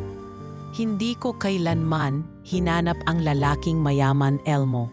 Hinanap ko ang lalaking hindi ako iiwan kapag sira na ako. Gaya ng sasakyang iniwan ng lahat. At alam ko kung paano mo tratuhin ang mga bagay na akala ng iba'y walang silbi na. Napatahimik si Elmo. Kaya gusto kong ibigay sa iyo ang sasakyang iniwan ng tatay ko. Isang lumang Mercedes na 20 taon nang hindi gumagalaw. Sira ang makina, kalawangin ang ilalim, at walang manual. Simboliko yon sa akin. Ang buong kwento ng pamilya ko. Lahat nakatago sa makinang yon. Bumuntong hininga siya. Kung mapapaandar mo yon, ibibigay ko sa iyo ang hindi lang puso ko, kundi pati tiwala kong buo. Pero hindi kita pipilitin. Kung tatanggihan mo to, tatanggapin ko. Kinabukasan, dinala siya ni Margot sa isang lumang warehouse sa Taguig, kung saan nakapark ang nasabing sasakyan, ang Mercedes-Benz W110. Kulay puti, may kupas na pintura at basag ang headlight. Natatakpan ito ng makapal na alikabok at ginagapangan ng damo sa gilid. Hindi ito basta kotse, Elmo. Yan ang huling sasakyan na minaneho ng tatay ko papunta sa ospital bago siya iniwan ng mama ko. Dito ko unang natutong mag-drive. Dito rin ako unang tumangis nang wala nang bumalik sa akin. Paliwanag ni Margot habang hawak ang lumang susi. Gusto ko pong subukan, sagot ni Elmo, seryoso. Pero hindi ko po ito gagawin para sa kasal, kundi para malaman nyo kung kaya pa ninyong maniwala sa mga bagay na iniwan ng lahat. 5 araw niyang trinabaho ang sasakyan, walang tulog, halos walang kain. Binuksan niya ang buong makina, naghanap ng kapalit na piyesa mula sa mga junk shop, inaral ang wiring ng luma at kinabit ang ilang modernong system para mapanatili ang authenticity ngunit mapagana ang sistema. Sa ikalawang araw, binisita siya ni Margot, ngunit hindi siya kinibo. Nakita lang niya si Elmo, pawisan, may grasa sa mukha, at tila buong puso ang ibinubuhos sa bawat bahagi ng makina. Pagsapit ng ika-5 araw, hinila ni Elmo ang sasakyan sa labas ng warehouse. Lahat ng staff ng kumpanya ay nandoon na rin. Walang abiso pero tila nag-abang. Nandoon din ang mga anak ng investors, ang ilang media at ilang kilalang kliyente. Lahat ay nagtanong kung ano ang espesyal sa araw na iyon. Bakit may lumang kalawangin sa tapat ng gate? Tanong ng isa. Ahimik si Elmo. Sumakay siya sa driver's seat at sa gitna ng lahat ng nakakapanabik na katahimikan, pinihit niya ang susi. Tumunog ang makina. Pumugak, umubo, ngunit pagkatapos ng ilang segundo, tumakbo ito. Maayos, makinis, tahimik. Parang muling nabuhay ang isang bagay na akala ng lahat ay patay na. Napalakpak ang mga tao, may ilan pang napasigaw. Si Margot na natiling nakatayo sa gilid. Tila natulala, hanggang sa hindi na niya napigilan ang pagdaloy ng luha. Nilapitan siya ni Elmo. Tumayo sa harap niya, inabot ang lumang susi. Buhay na po ulit ang parte ng nakaraan ninyo, Margot, aniya. Pero kayo lang ang makakapagdesisyon kung gusto niyong dalhin to sa bagong direksyon. Marahan siyang umiti, umiiyak. Elmo, may isang bagay akong hindi pa nasasabi. Ano po yon? Simula ngayon, wala na tayong pagitan. Dahil ang puso ko, gaya ng mafinangyan, akala ng iba'y hindi natatakbo. Pero ikaw ang nagpabuhay ulit. Lumipas ang gabi ng tagumpay, ngunit hindi pa tapos ang kwento ni Elmo at Margot. Sa kabila ng muling pagpapatakbo ni Elmo sa lumang Mercedes, may nakabimbing kondisyon pa. Ang tunay na pagsubok ay hindi lamang sa makina, kundi sa puso nilang dalawa. Kinabukasan, dumating si Margot sa opisina, suot ang pulidong cream suit at may dalang bagong kontrata. Ngunit sa pagkakataong ito, hindi ito tungkol sa negosyo. Ito ay isang personal na kasunduan, isang panukala ng tiwala, hindi papilang. Elmo, wika ni Margot habang inilalapag ang envelope sa mesa. Ito ang last restoration project ko bilang CEO. Pagkatapos nito, magpapahinga na muna ako. Napatingin si Elmo. Anong ibig niyong sabihin? Pagkatapos ng lahat, na-realize ko, hindi ko kailangan ipaglaban ang kumpanya araw-araw para patunayan na ako'y karapat-dapat. Sa totoo lang, gusto kong patunayan na kaya ko ring mamuhay bilang tao, hindi lang bilang boss. Tumingin si Elmo sa kontrata. Bakit ito ibinibigay sa akin? Hindi yan para pirmahan mo. Gusto ko lang malaman mo na ang bawat proyekto na itutuloy ko ay kailangan may kasing linis ng intensyon mo. At ito ang huli. Bago ako maging iba pa, bago ko harapin ang mundong wala ka bilang empleyado, pero meron ka bilang kasama sa buhay. Ngunit habang nagsisimula ng luminaw ang direksyon ng kanilang relasyon, may muling umeksena mula sa anino ng nakaraan, si Greg. Sa panahong inakala nilang tuluyan na itong nawala, muling bumalik sa compound ang dating supervisor. Ngayon ay hindi bilang empleyado, kundi bilang panauhin ng isang investor na kaibigan ng kanyang tiyuhin. May hawak itong bagong papel, bagong koneksyong at bagong layuning. Siraan si Elmo sa gitna ng tagumpay nito. Hindi pa tapos ang laban natin, mahinang sabi ni Greg habang palihim na lumapit kay Elmo sa likod ng garahe. Akala mo ba madali lang akong isasantabi? Wala na akong dapat patunayan sa iyo, Greg, sagot ni Elmo. Gumawa ka ng desisyon. Tapos na yon. Hindi para sa akin, tugon ng lalaki. Dahil kahit anong galing mo, kahit anong palakpakan, isa kang ex-con. At habang buhay mong dadalin yan, hindi na sumagot si Elmo. Ngunit sa loob-loob niya, naramdaman niyang may paparating na pagsabog. Kinagabihan, habang inaayos niya ang lumang Ford F100 na isa rin sa mga naiwan ng ama ni Margao, may biglang sumabog na fuse. May nasunog na bahagi sa wiring. Hindi ito pwedeng aksidente lang, bulong niya. Pagka-check ng CCTV, laking gulat ni Elmo at ng security team nang makita si Greg na palihim na pumasok sa garage area ilang oras bago ang insidente. May dalang screwdriver at electrical splicer. Hindi na pinatagal pa ni Elmo. Kinumpronta niya ito sa harap ng mga empleyado. At sa pagkakataong ito, hindi siya nagalit. Sa halip, sinabi niya ang mga salitang may timbang ng katahimikan. Greg, ito na ang huling pagkakataon. Hindi para sa akin, kundi para sa sarili mong dignidad. Huminto ka na. Dahil kung hindi, ikaw na lang ang natitirang panira sa sarili mong buhay. Ngunit hindi pa roon nagtapos ang araw ng pagsubok. Habang tinatapos ni Elmo ang kalibrasyon ng lumang sasakyan, dumating ang mismong ama ni Margot, ang lalaking halos isang dekada na niyang di kinikita. Matikas pa rin ang katawan ng matanda, bagamat may uban na ang buhok at may bitbit na tungkod. Tumayo ito sa gilid ng restoration bay. Tahimik na pinagmamasdan ang gumagalaw na kamay ni Elmo sa ilalim ng hood. "Margot told me about you," biglang sabi nito. Napalingon si Elmo. "Magandang araw po, sir. Hindi ko pa alam kung karapat-dapat kang lumapit sa anak ko. Pero alam kung anong klaseng lalaki ang hindi lang basta nag-aayos ng makina, kundi binubuo rin ng tiwala." Tahimik si Elmo. Bukas, dagdag ng matanda. "Magdaraos kami ng isang simpleng salo-salo sa lumang bahay sa Batangas. Nandoon ang buong pamilya." At nandoon ang desisyong hindi mo kailanmang pwedeng ipilit kundi kailangan mong patunayan. Pagsapit ng susunod na araw, dumating si Elmo sa Batangas, suot ang simpleng polo at maong. Walang dalang ibang bagay kundi ang lumang wrench na lagi niyang ginagamit.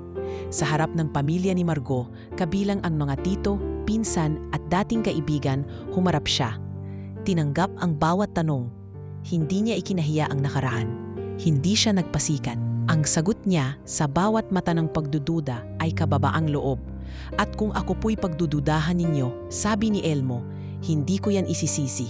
Pero sana kilalanin niyo ako hindi bilang dating bilanggo, kundi bilang lalaking pinili ni Margot sa kabila ng lahat ng alam niya."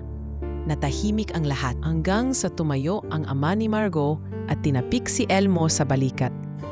"Hindi ka na kailangang kumbinsihin pa," wika nito. "Kailangan ka lang naming tanggapin. At iyon ang gagawin namin. Hindi dahil pinilit mo, kundi dahil pinatunayan mo." At sa araw na iyon, hindi lamang makina ang naayos ni Elmo, kundi ang nasirang koneksyon ng isang pamilya, ang sirang tiwala ng isang lipunan, at ang lumang pangarap na minsang masira dahil sa kasalanan ng iba. Ang araw ng pagsubok ay natapos hindi sa sigawan, hindi sa gulo, kundi sa isang simpleng katotohanang pinanday ng paggalang, paninindigan, at pagmamahal na sa huli ay mas matibay kaysa ano pa mang bahagi ng sasakyang kanyang pinagana. Buwan ang lumipas matapos ang araw ng pagsubok sa Batangas. Ngunit ang epekto nito sa buhay ni Elmo at Margao ay mas lalong lumalim kaysa dati. Sa mata ng maraming tao, tila isa na silang ganap na magkapareha. Isang kilalang CEO at isang dating bilanggo na ngayoy kinikilala bilang simbolo ng tagumpay sa pamamagitan ng pagbabago. Ngunit sa gitna ng kapayapaang iyon, nagsimulang lumutang ang panibagong ulap ng desisyon. Isang umaga sa Limlux headquarters, pinatawag si Margao ng Board of Directors. May bago raw proposal ang isa sa kanilang global partners mula Singapore at nais ng mga investors na siya ang humawak ng expansion. Isang proyekto na nangangahulugang kailangan niyang manirahan sa Singapore nang hindi bababa sa 2 taon. "Margot," sabi ng matandang chairman, "ikaw lang ang kayang mag-lead ng transisyon sa ASEAN market. We're offering you this not just as CEO, but as regional president. It's a once-in-a-lifetime deal." Tahimik si Margot habang pinagmamasdan ang mga papel na nasa harap niya. 2 taon sa ibang bansa. 2 taon na malayo kay Elmo. 2 taon ng pagbabagong maaaring hindi na siya bumalik bilang parehong babae. "Kailan ang desisyon deadline?" tanong niya. "Within the month," sagot ng chairman. Samantala, si Elmo naman ay nakatanggap ng isang hindi inaasahang liham mula sa isang unibersidad sa Germany. Inirekomenda pala siya ng isang automotive journalist na bumisita sa exhibit noong gala. Nagustuhan ang kanyang gawa at nais siyang imbitahan sa isang full scholarship para sa special program sa Vintage Automotive Engineering. 1 taon, libre lahat, pero kailangan niyang umalis agad sa susunod na buwan. Dinala ni Elmo ang liham kay Margot habang magkausap sila sa loob ng kanyang kondo. Nagulat ako sa sulat na to, ani Elmo habang iniabot ito. Hindi ko alam na may nakakakita pala sa ginagawa ko. Binasa ni Margot ang liham. Tahimik siya habang naglalakbay ang mga mata sa bawat linya. Nang matapos, marahan niyang binalik ito. Deserve mo to, Elmo. Pero hindi ko alam kung kaya kong iwan ka. Bakit hindi?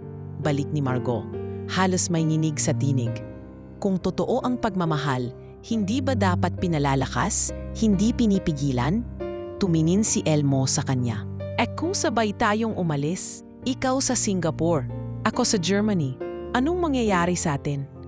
Walang direktang sagot si Margot.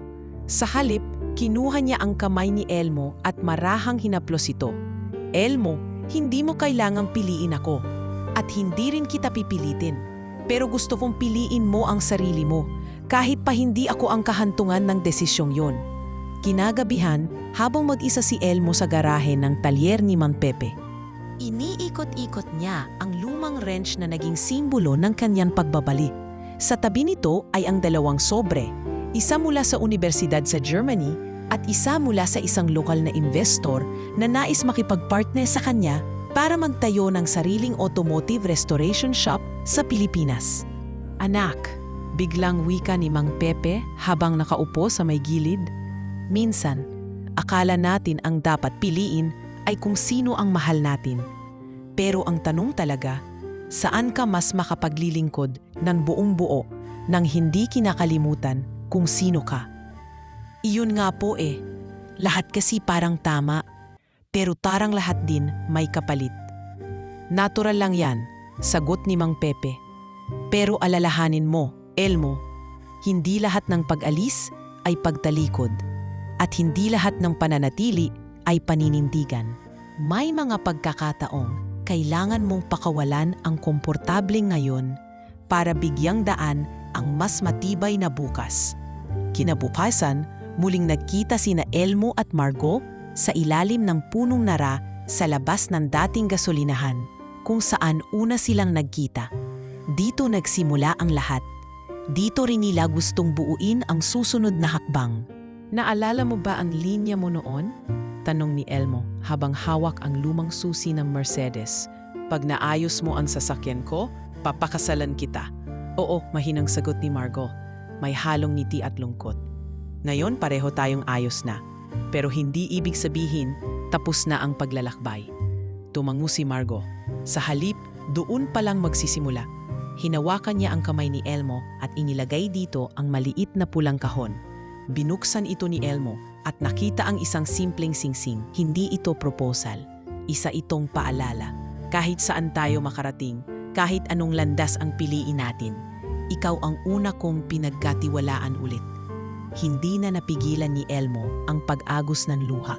Sa unang pagkakataon, hindi siya umiyak dahil sa sakit, kundi dahil sa tiwala. Isang bagay na minsan na ring nawala sa kanya. Pipiliin kong lumipad, aniya. Pero hindi para lumayo, kundi para matuto. Para balikan ka na mas buo, mas handa, at mas karapat-dapat. At si Margot, bagamat mahigpit ang hawak sa kamay ni Elmo, ay tumango. Babalik ka. At dito pa rin ako. Hindi na bilang CEO, hindi na bilang may-ari ng kumpanya, kundi bilang tahanang maaaring balikan ng isang taong hindi kailanman nagpanggap. Sa panahong iyon ng pagpili, hindi sila pumili ng isa't isa para lang sa sarili nilang saya, kundi para sa ikabubuti ng isa't isa. At habang papalubog ang araw, pareho nilang nilingon ang gasolinahan na tila ngayoy wala na sa dating kalagayan. Ngunit sa puso nila, iyon ang lugar kung saan ang 2 taong sirang-sira ang paniniwala sa sarili ay muling pinagsalubong. hindi para itigil ang paglalakbay, kundi para patunayan na sa bawat pagpili ng tama, may bagong simula. Habang abala si Elmo sa pag-aayos ng kanyang mga gamit bilang paghahanda sa nalalapit na pag-alis patungong Germany, isang matandang babae ang dumating sa talyer ni Mang Pepe. Nakasuot ito ng simpleng blouse at palda. May dalang lumang sobre at payong. May pag-aalinlangan sa mga mata nito, ngunit kitang-kita ang pagkumpiyansa sa bawat hakbang. "Ikaw ba si Elmo Villanueva?" tanong ng babae habang nilalapag ang sobre sa lumang mesa sa garahe. "Opo, ako po," sagot ni Elmo, agad na bumitiw sa hawak niyang ratchet at lumapit. "May iniwan sa akin ang nanay ni Margot bago siya pumanaw. Mahigit 1 dekada na. Pero ngayong narinig kong ikaw daw ang mekanikong yon, alam kong para sa'yo ito."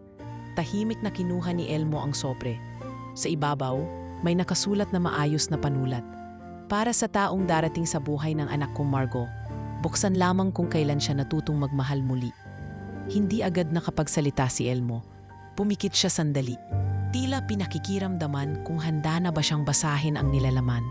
At sa sandaling iyon, habang papalubog ang araw, binuksan niya ang liham. Mabagal, marahan, may paggalang. At sa unang mga linya pa lamang, napatigil siya. "Kung sino ka man na minahal ng anak kong si Margot, maraming salamat."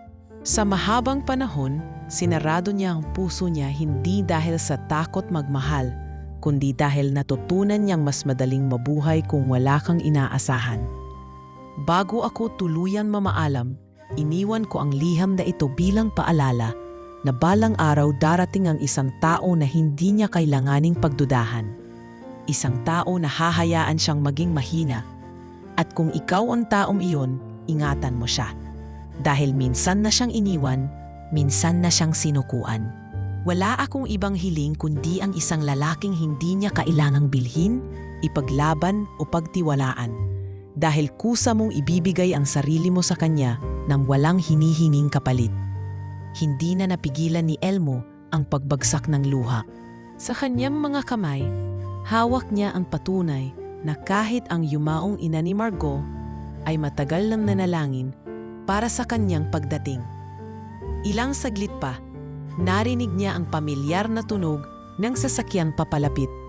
Si Margot, galing sa isang huling board meeting, bumaba mula sa lumang Mercedes na siya mismo ang nagbalik buhay. "Elmo," tawag ni Margot habang palapit. "Narinig ko kay Mang Pepe. May bumisita raw." Tahimik lang si Elmo. Hawak pa rin niya ang liham. Hindi niya ito itinago. Sa halip, iniabot niya ito kay Margot. "Para raw sa taong minahal mo. Galing sa nanay mo." Hindi na rin nakapagsalita si Margot. Binuksan niya ang liham habang nakatayo sa ilalim ng puno sa gilid ng talyer.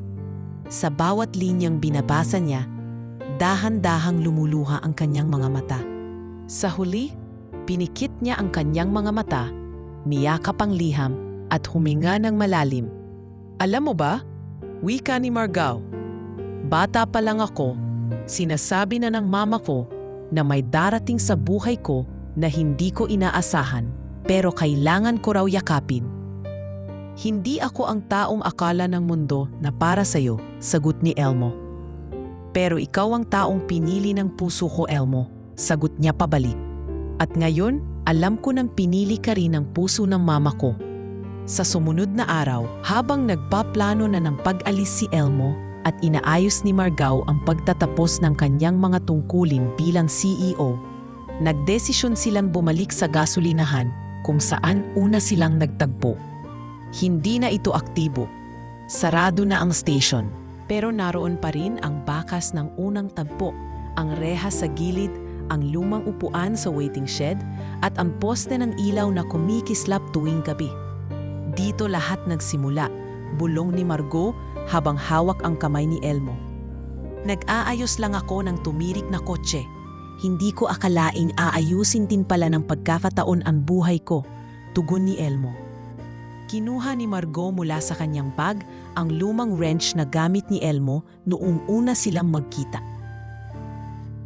Nilinis niya ito at pina-engrave ng simpleng mensahe. "Pag naayos mo to, papakasalan kita." Basang-basa ni Elmo ang nakaukit. Hindi mo kailangang ayusin ang buhay ko, Elmo. Dagdag ni Margot. Naayos mo na ako noon pa. Hindi mo lang alam. Habang nakaupo sila sa lumang bench, binuksan ni Margot ang maliit na kahon. Hindi singsing, kundi isang maliit na pendant na may larawan ng kanyang yumaong ina sa isang gilid at larawan nila ni Elmo sa kabila. Gusto kong isuot mo to habang wala ka, para sa tuwing malulungkot ka, maalala mo may isang taong naghihintay. Tiningnan siya ni Elmo. At gusto ko ring maalala mo na hindi ako aalis para lumayo, kundi para bumalik na mas buo. Babalik ka? Tanong ni Margot. Babalik ako, sagot ni Elmo. Dahil ang lahat ng naayos ko, makina man o buhay, lahat ay nagsimula sa'yo. At habang unti-unting sinasara ng gabi ang paligid ng lumang gasolinahan, naiwan sa kanila ang isang bagay na mas matibay pa sa pangako. Ang liham mula sa isang inang matagal nang wala, ang damdaming pinanday ng taon, at ang tiwalang kahit pamuling maghiwalay ang kanilang landas, may araw na magtatagpo uli ang mga kamay na dati parehong wasak. Pero ngayoy handang muling magtayo ng sariling tahanan. Makalipas ang ilang linggo, dumating na ang araw ng pag-alis ni Elmo patungo Germany. Sa airport, maraming emosyon ang naglalaban sa puso ni Margot habang nakatingin sa lalaking minahal niya, hindi dahil sa kung anong meron ito, kundi dahil sa kung sino ito bilang tao. Elmo, mahinang wika ni Margot habang nasa departure lobby na sila. Huwag mong iisipin na iniiwan mo ako. Mas masakit para sa akin kung hindi mo itutuloy ang pangarap mo. Hinawakan ni Elmo ang kanyang kamay, mahigpit ngunit banayad. Parang ayaw bitawan, ngunit handang kumawala kung kailangan. Margot, hindi ako aalis para lumayo. Aalis ako para dalhin ang mga natutunan ko rito sa lugar kung saan ko mas lalong mapapanday ang sarili ko. Hindi para sa mundo, kundi para sa ating dalawa. Tumango si Margot, pilit nilulunok ang luha. Babalik ka, babalikan kita. Sa pagsakay ng eroplano, hindi na napigilan ni Margot ang lumuha. Ngunit sa loob ng pagluha niya, ay ang katiyakang hindi na siya ang dating Margot na takot masaktan, kundi isang babaeng marunong ng magmahal at maghintay. Samantala, pagdating ni Elmo sa Germany, agad siyang sinabak sa matinding training sa loob ng prestihiyosong Automotive Engineering School. Sa unang araw pa lang, halata na sa kanyang mga profesor ang husay niyang hindi tinuturo ng diploma, kundi hinuhubog ng karanasan. Elmo, you know the system better than most of us. Ani Professor Schneider habang pinagmamasdan si Elmo ayusin ang engine ng isang 1954 Bentley. Marami po akong natutunan sa labas ng eskwela, sagot ni Elmo. Karamihan sa mga sasakyan akala ng iba ay wala ng pag-asa. Habang lumilipas ang mga buwan, hindi nawawala ang komunikasyon nila ni Margot. Kahit iba ang oras, ginagawa nila ang lahat upang manatiling konektado. Sa bawat video call, sa bawat liham na ipinapadala nila sa isa't isa, lalong lumalalim ang pag-unawa nila sa kahalagahan ng distansya, na hindi hadlan ang layo para sa pusong marunong maghintay. Isang araw, habang nasa video call sila, may binanggit si Elmo. May bago akong proposal sa'yo. Proposal? Tanong ni Margot, bahagyang nakangiti.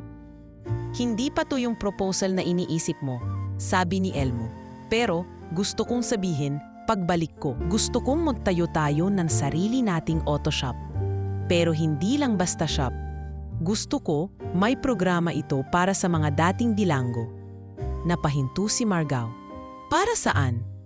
Para bigyan sila ng pagkakataong maayos ang sarili nila.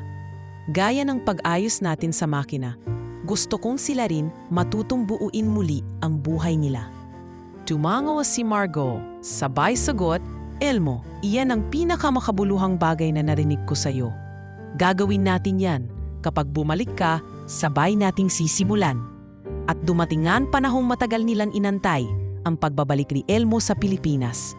Hindi ito magarbo, walang media, walang banda. Ngunit sa labas ng arrival area, nandoon si Margot. Hawak ang isang lumang signboard na may nakasulat na, Welcome home, Mr. Mechanic. Pagkakita nila sa isa't isa, Hindi na nila kailangan ng mahabang salita. Sa isang yakap, naramdaman nilang bumalik na sa dati ang mundo nilang sandaling tumigil.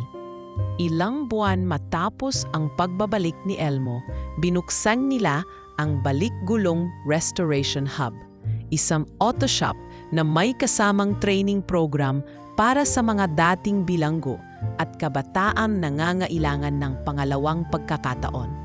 Hindi ito malaking gusali, ngunit puno ng sigasig at malasakit. Sa unang araw ng pagbubukas, nandoon ang ilan sa mga interns ni Elmo mula sa dating kumpanya, pati ang ilang partners ni Margot mula sa corporate world.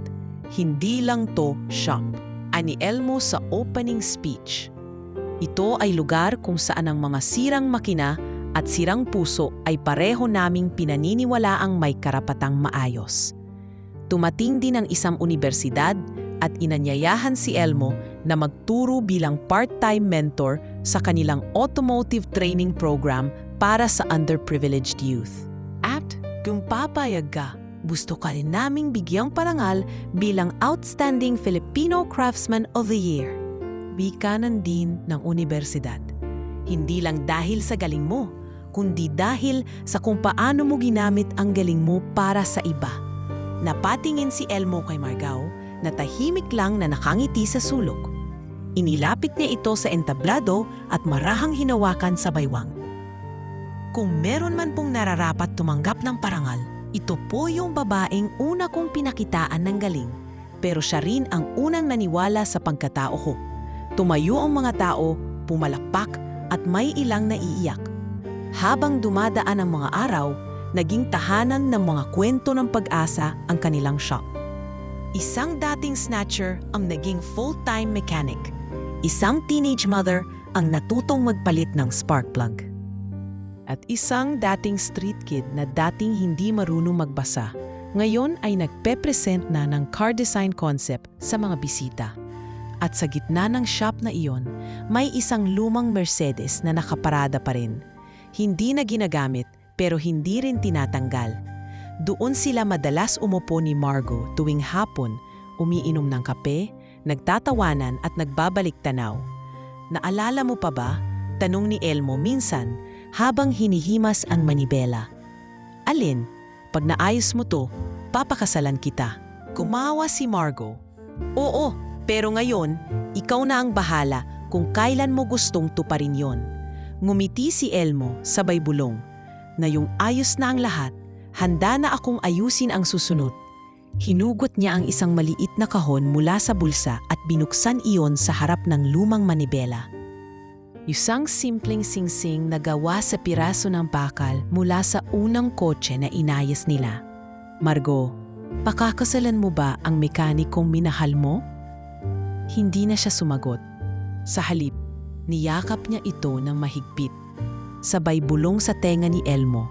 Bakit na yung kalang? At least dumating pa rin, sagot niya. At sa huli, ang lalaking sinira ng mundo at ang babaeng sinarado ang puso ay nagtagpo sa ilalim ng liwanag ng bagong pag-asa. Hindi perpekto, hindi madaling, pero totoo. At higit sa lahat, pinili nila ito kasama, buo at para sa isa't isa. Nakaraan ang halos 1 taon ng maayos na pagpapatakbo ng Balik Gulong Restoration Hub. Unti-unti nang nakakabangon si Elmo at Margot mula sa kanilang mga nakaraan. Ngunit sa kabila ng tagumpay, hindi pa rin lubusang natutuldukan ang mga anino ng kahapon. Isang umaga, habang abala si Elmo sa shop, isang hindi inaasahang bisita ang dumating, ang dating kaibigan niyang si Toran. Isa sa mga kasabwat niya dati sa mga ilegal na gawain. Elmo, tawag ni Toran habang nakatayo sa harap ng pintuan ng shop, bit-bit ang isang sira-sirang motor. Nagulat si Elmo sa pagbabalik ng matagal na niyang hindi nakita. Si Toran ay kilala sa pagiging tuso, palaging may balak sa likod ng bawat kilos. Ngunit ngayon tila iba ang hitsura nito, payat, mukhang pagod at may kalmot sa mukha. Toran?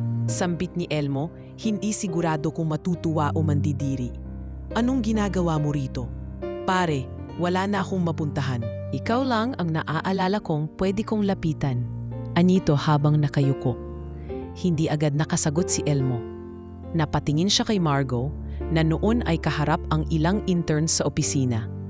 Nang magkatinginan sila, halos sabay silang huminga ng malalim. "Pasok ka muna.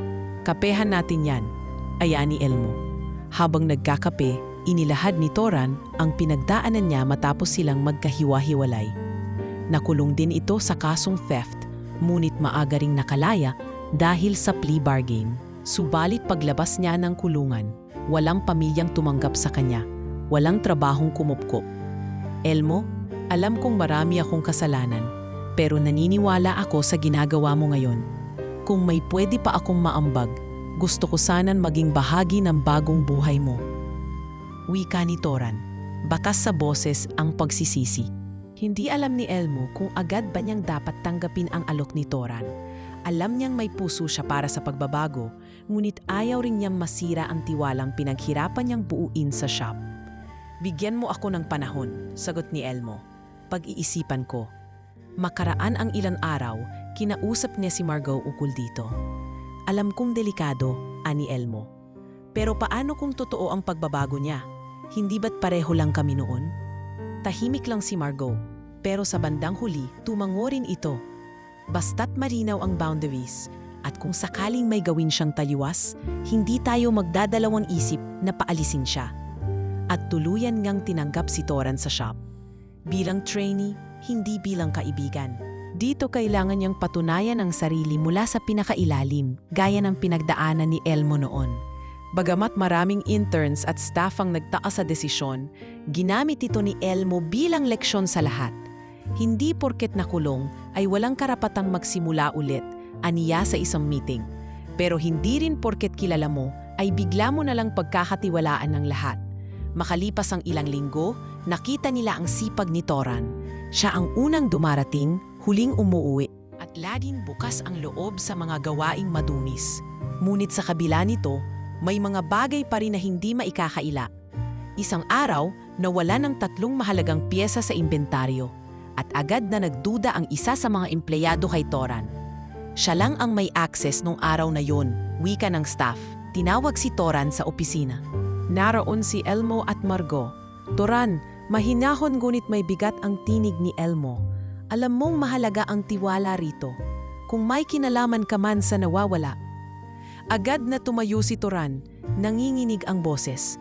"Hindi ako. Elmo, kahit kailan, hindi ko sisirain to. Alam kong mahirap pagkatiwalaan, pero hindi ako ang kumuha." Muling umiral ang alinlangan, ngunit bago pa man nila tuluyang mawalan ng tiwala, lumabas ang CCTV footage na nagpapatunay na isa sa bagong supplier ang pumasok sa stockroom at kinuha ang mga piyesa. Nagsorry si Elmo kay Toran. "Pasensya ka na, hindi ko agad ipinaglaban ang panig mo." "Okay lang yon," tugon ni Toran. "Sanay na akong pagdudahan, pero salamat sa pagkakataon." Sa puntong iyon, unti-unti nang natuto si Elmo na hindi lahat ng may nakaraan ay dapat ikulong sa kahapon. Maging si Margot, na dati ay may matinding galit sa lahat ng may bahid ng kriminalidad, ay unti-unti nang bumibigay sa bagong pananaw. Sa muling pagharap nila sa nakaraan, natutunan nilang ang tunay na pagbabago ay hindi lang nasusukat sa dami ng mabubuting gawa, kundi sa tibay ng loob na ituwid ang mga maling desisyon. Kahit pa ilang ulit kang balikan ng iyong dating sarili, dumating ang gabi ng anibersaryo ng Balik Gulong Restoration Hub. Lahat ng dating trainees ay nandoon, kasama na si Toran, na ngayoy isa ng ganap na senior mechanic. Sa gitna ng kasiyahan, muling humarap si Elmo sa entablado. Ang istorya ng shop na to ay hindi lang istorya ng mga sirang kotse. Isa itong kwento ng mga taong sinubok, binitawan, pinagdudahan, pero bumangon. Kasama ang lahat ng tumulong at higit sa lahat, ang mga naniwala. Pagkatapos ay inabot niya ang mikropono kay Toran. "Gusto ko ring pakinggan niyo ang isang taong dati kong kasama sa dilim, pero ngayon ay kasama ko na sa liwanag." Lumapit si Toran, naninilid ang luha. "Maraming salamat sa inyong pagtanggap. Kung hindi dahil kay Elmo at Margot, baka hindi na ako buhay ngayon. At kung may natutunan man ako sa shop na to, yon ay hindi lang pag-ayos ng makina, kundi pag-ayos ng sarili. ang buong crowd ay tumayo at pumalakpak. Doon muling napatunayan nina Elmo at Margot na ang tunay na pagbabago ay hindi linear. Minsan pasulong, minsan paurong, ngunit laging posible. Isang linggo matapos ang anibersaryo ng shop, nagpasya si Margot na mag-isa munang bumisita sa puntod ng kanyang yumaong asawa, si Jerome. Matagal na rin mula nang huli niya itong puntahan. Sa kabila ng bagong buhay na binubuo nila ni Elmo, may bahagi pa rin sa kanyang puso ang hindi pa rin lubusan nagsasara. Gusto niyang kausapin si Jerome, hindi upang humingi ng kapatawaran, kundi upang ibahagi ang bagong katahimikan na unti-unti na niyang natatamo. Maaga siyang bumiyahe patungong Memorial Park.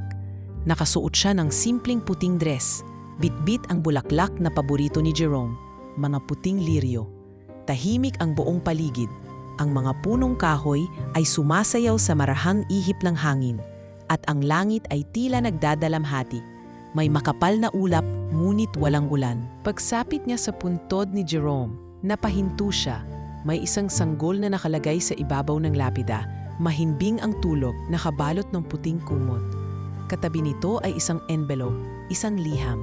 Napakunot ang noo ni Margot at agad na lumingalinga.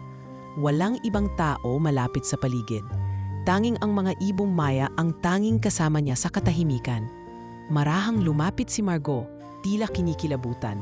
Pinagmasdan niya ang sanggol, isang babae, may maputing balat, at tila 6 na buwang gulang pa lamang. Malinis ang suot, walang bakas ng kapabayaan. Dahan-dahang kinuha ni Margot ang liham, nanginginig ang kanyang kamay habang binubuksan ito. Nakasulat ito sa simpleng papel. Malinaw at maayos ang sulat kamay, ngunit hindi pamilyar ang penmanship. Kung sino man ang makakabasa ng liham na ito, lalo na kung ikaw ay si Margot, ikaw lang ang pinagkatiwalaan kong mag-alaga sa batang ito. Ang sanggol na ito ay bunga ng isang lihim, isang sandaling pagkakamali at matagal kong pinagsisihan. Siya si Julia, anak ni Jerome. Hindi ko ginustong itago ito sa inyo, ngunit noon, wala akong lakas ng loob. Ako'y isang kasambahay noon sa kumpanya ninyo. Minsang nangyari ang lahat sa gabi ng pagkalasing ng inyong asawa. Hindi ko rin ginusto, ngunit may bunga at ayaw ko nang sirain pa ang pamilya ninyo, kaya pinili kong lumayo. Mayon, wala na ako. Alam kong may sakit ako na hindi ko na malalampasan.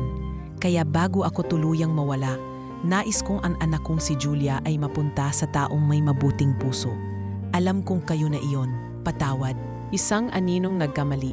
Napaupo si Margot, nangangatog ang kanyang mga tuhod, nanginginig ang kanyang mga labi. Walang salita ang makalabas sa kanyang bibig sa sobrang pagkabigla.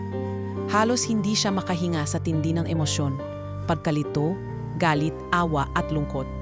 Anak ni Jerome, bulong niya sa sarili. Ang sanggol ay muling gumalaw at nabising. Tahimik ito, tumingin lamang sa kanya at mumiti. Sa kabila ng kanyang pagkabigla, may kung anong kapayapaan ang dahan-dahang bumalot sa kanyang puso. Ang ngiti ng bata ay tila nagpapalambot ng lahat ng galit sa kanyang dibdib. Hindi niya alam kung paano haharapin ang katotohanan iyon. Ngunit malinaw sa kanya ang isang bagay. Wala namang kasalanan ang batang si Julia. Kinarga ni Margot ang sanggol. Marinit ang katawan nito at amoy bagong paligo. Mula sa kanyang dibdib ay napabuntong hininga siya, kasabay ng pagbagsak ng luha sa kanyang pisngi. Pag-uwi sa bahay, hindi pa rin siya makapaniwala. Tahimik lamang siya habang nag-aalmusal sila ni Elmo. Nahalata ng lalaki ang bigat ng iniisip ng kasintahan. Margot, may problema ba? Tanong ni Elmo, sabay hawak sa kamay ng babae. Hindi agad sumagot si Margot. Sa halip, itinuro niya ang duyan sa sala, kung saan mahimbing na natutulog si Julia. Nilapitan iyon ni Elmo at agad siyang nagulat. Bata, kanino yan? Dito na nagsimulang ikwento ni Margot ang lahat. Ang nakita niya sa puntod, ang liham at ang katotohanang anak ni Jerome ang bata. Tahimik si Elmo habang nakikinig. Wala siyang sinabing kahit ano sa loob ng ilang minuto. Ngunit matapos iyon ay naupo siya sa tabi ni Margot. At ano ang plano mo? Muling tumulo ang luha ni Margot. Hindi ko alam. Pero hindi ko kayang pabayaan siya. Hindi niya kasalanan to, Elmo. At kung totoo ngang si Jerome ang ama niya, bahagi pa rin siya ng buhay ko. Huminga ng malalim si Elmo. Kung ito ang desisyon mong tama, susuportahan kita. Hindi ako si Jerome at hindi rin ako ama ng batang ayan. Pero kung mapalaki natin siya ng maayos, baka sakaling isa itong bagong simula para sa ating lahat. Dahil dito, tinanggap ni Margot si Julia bilang sarili niyang anak. Inayos nila ang birth certificate gamit ang mga legal na proseso at kinuha ang serbisyo ng isang abogado upang i-adopt ng legal ang bata. Sa kabila ng lahat ng sakit na idinulot ng lihim na iyon, pinili ni Margot ang daan ng pagpapatawad at pagkalinga. Si Julia ay lumaki sa isang tahanan na puno ng pagmamahal, gabay at karunungan. Hindi para pagtakpan ang nakaraan, kundi upang ituwid ito. At sa bawat ngiti ng bata, sa bawat pagtawag niya ng mama kay Margot, tila natutuldukan ang mga tanong na iniwan ng nakaraan. Ang lihim ay nagbunga ng sugat. Ngunit ito rin ang nagbukas ng pinto ng panibagong buhay. Isang paalala na ang pagmamahal ay hindi laging perpekto, ngunit laging may puwang para sa paghilom.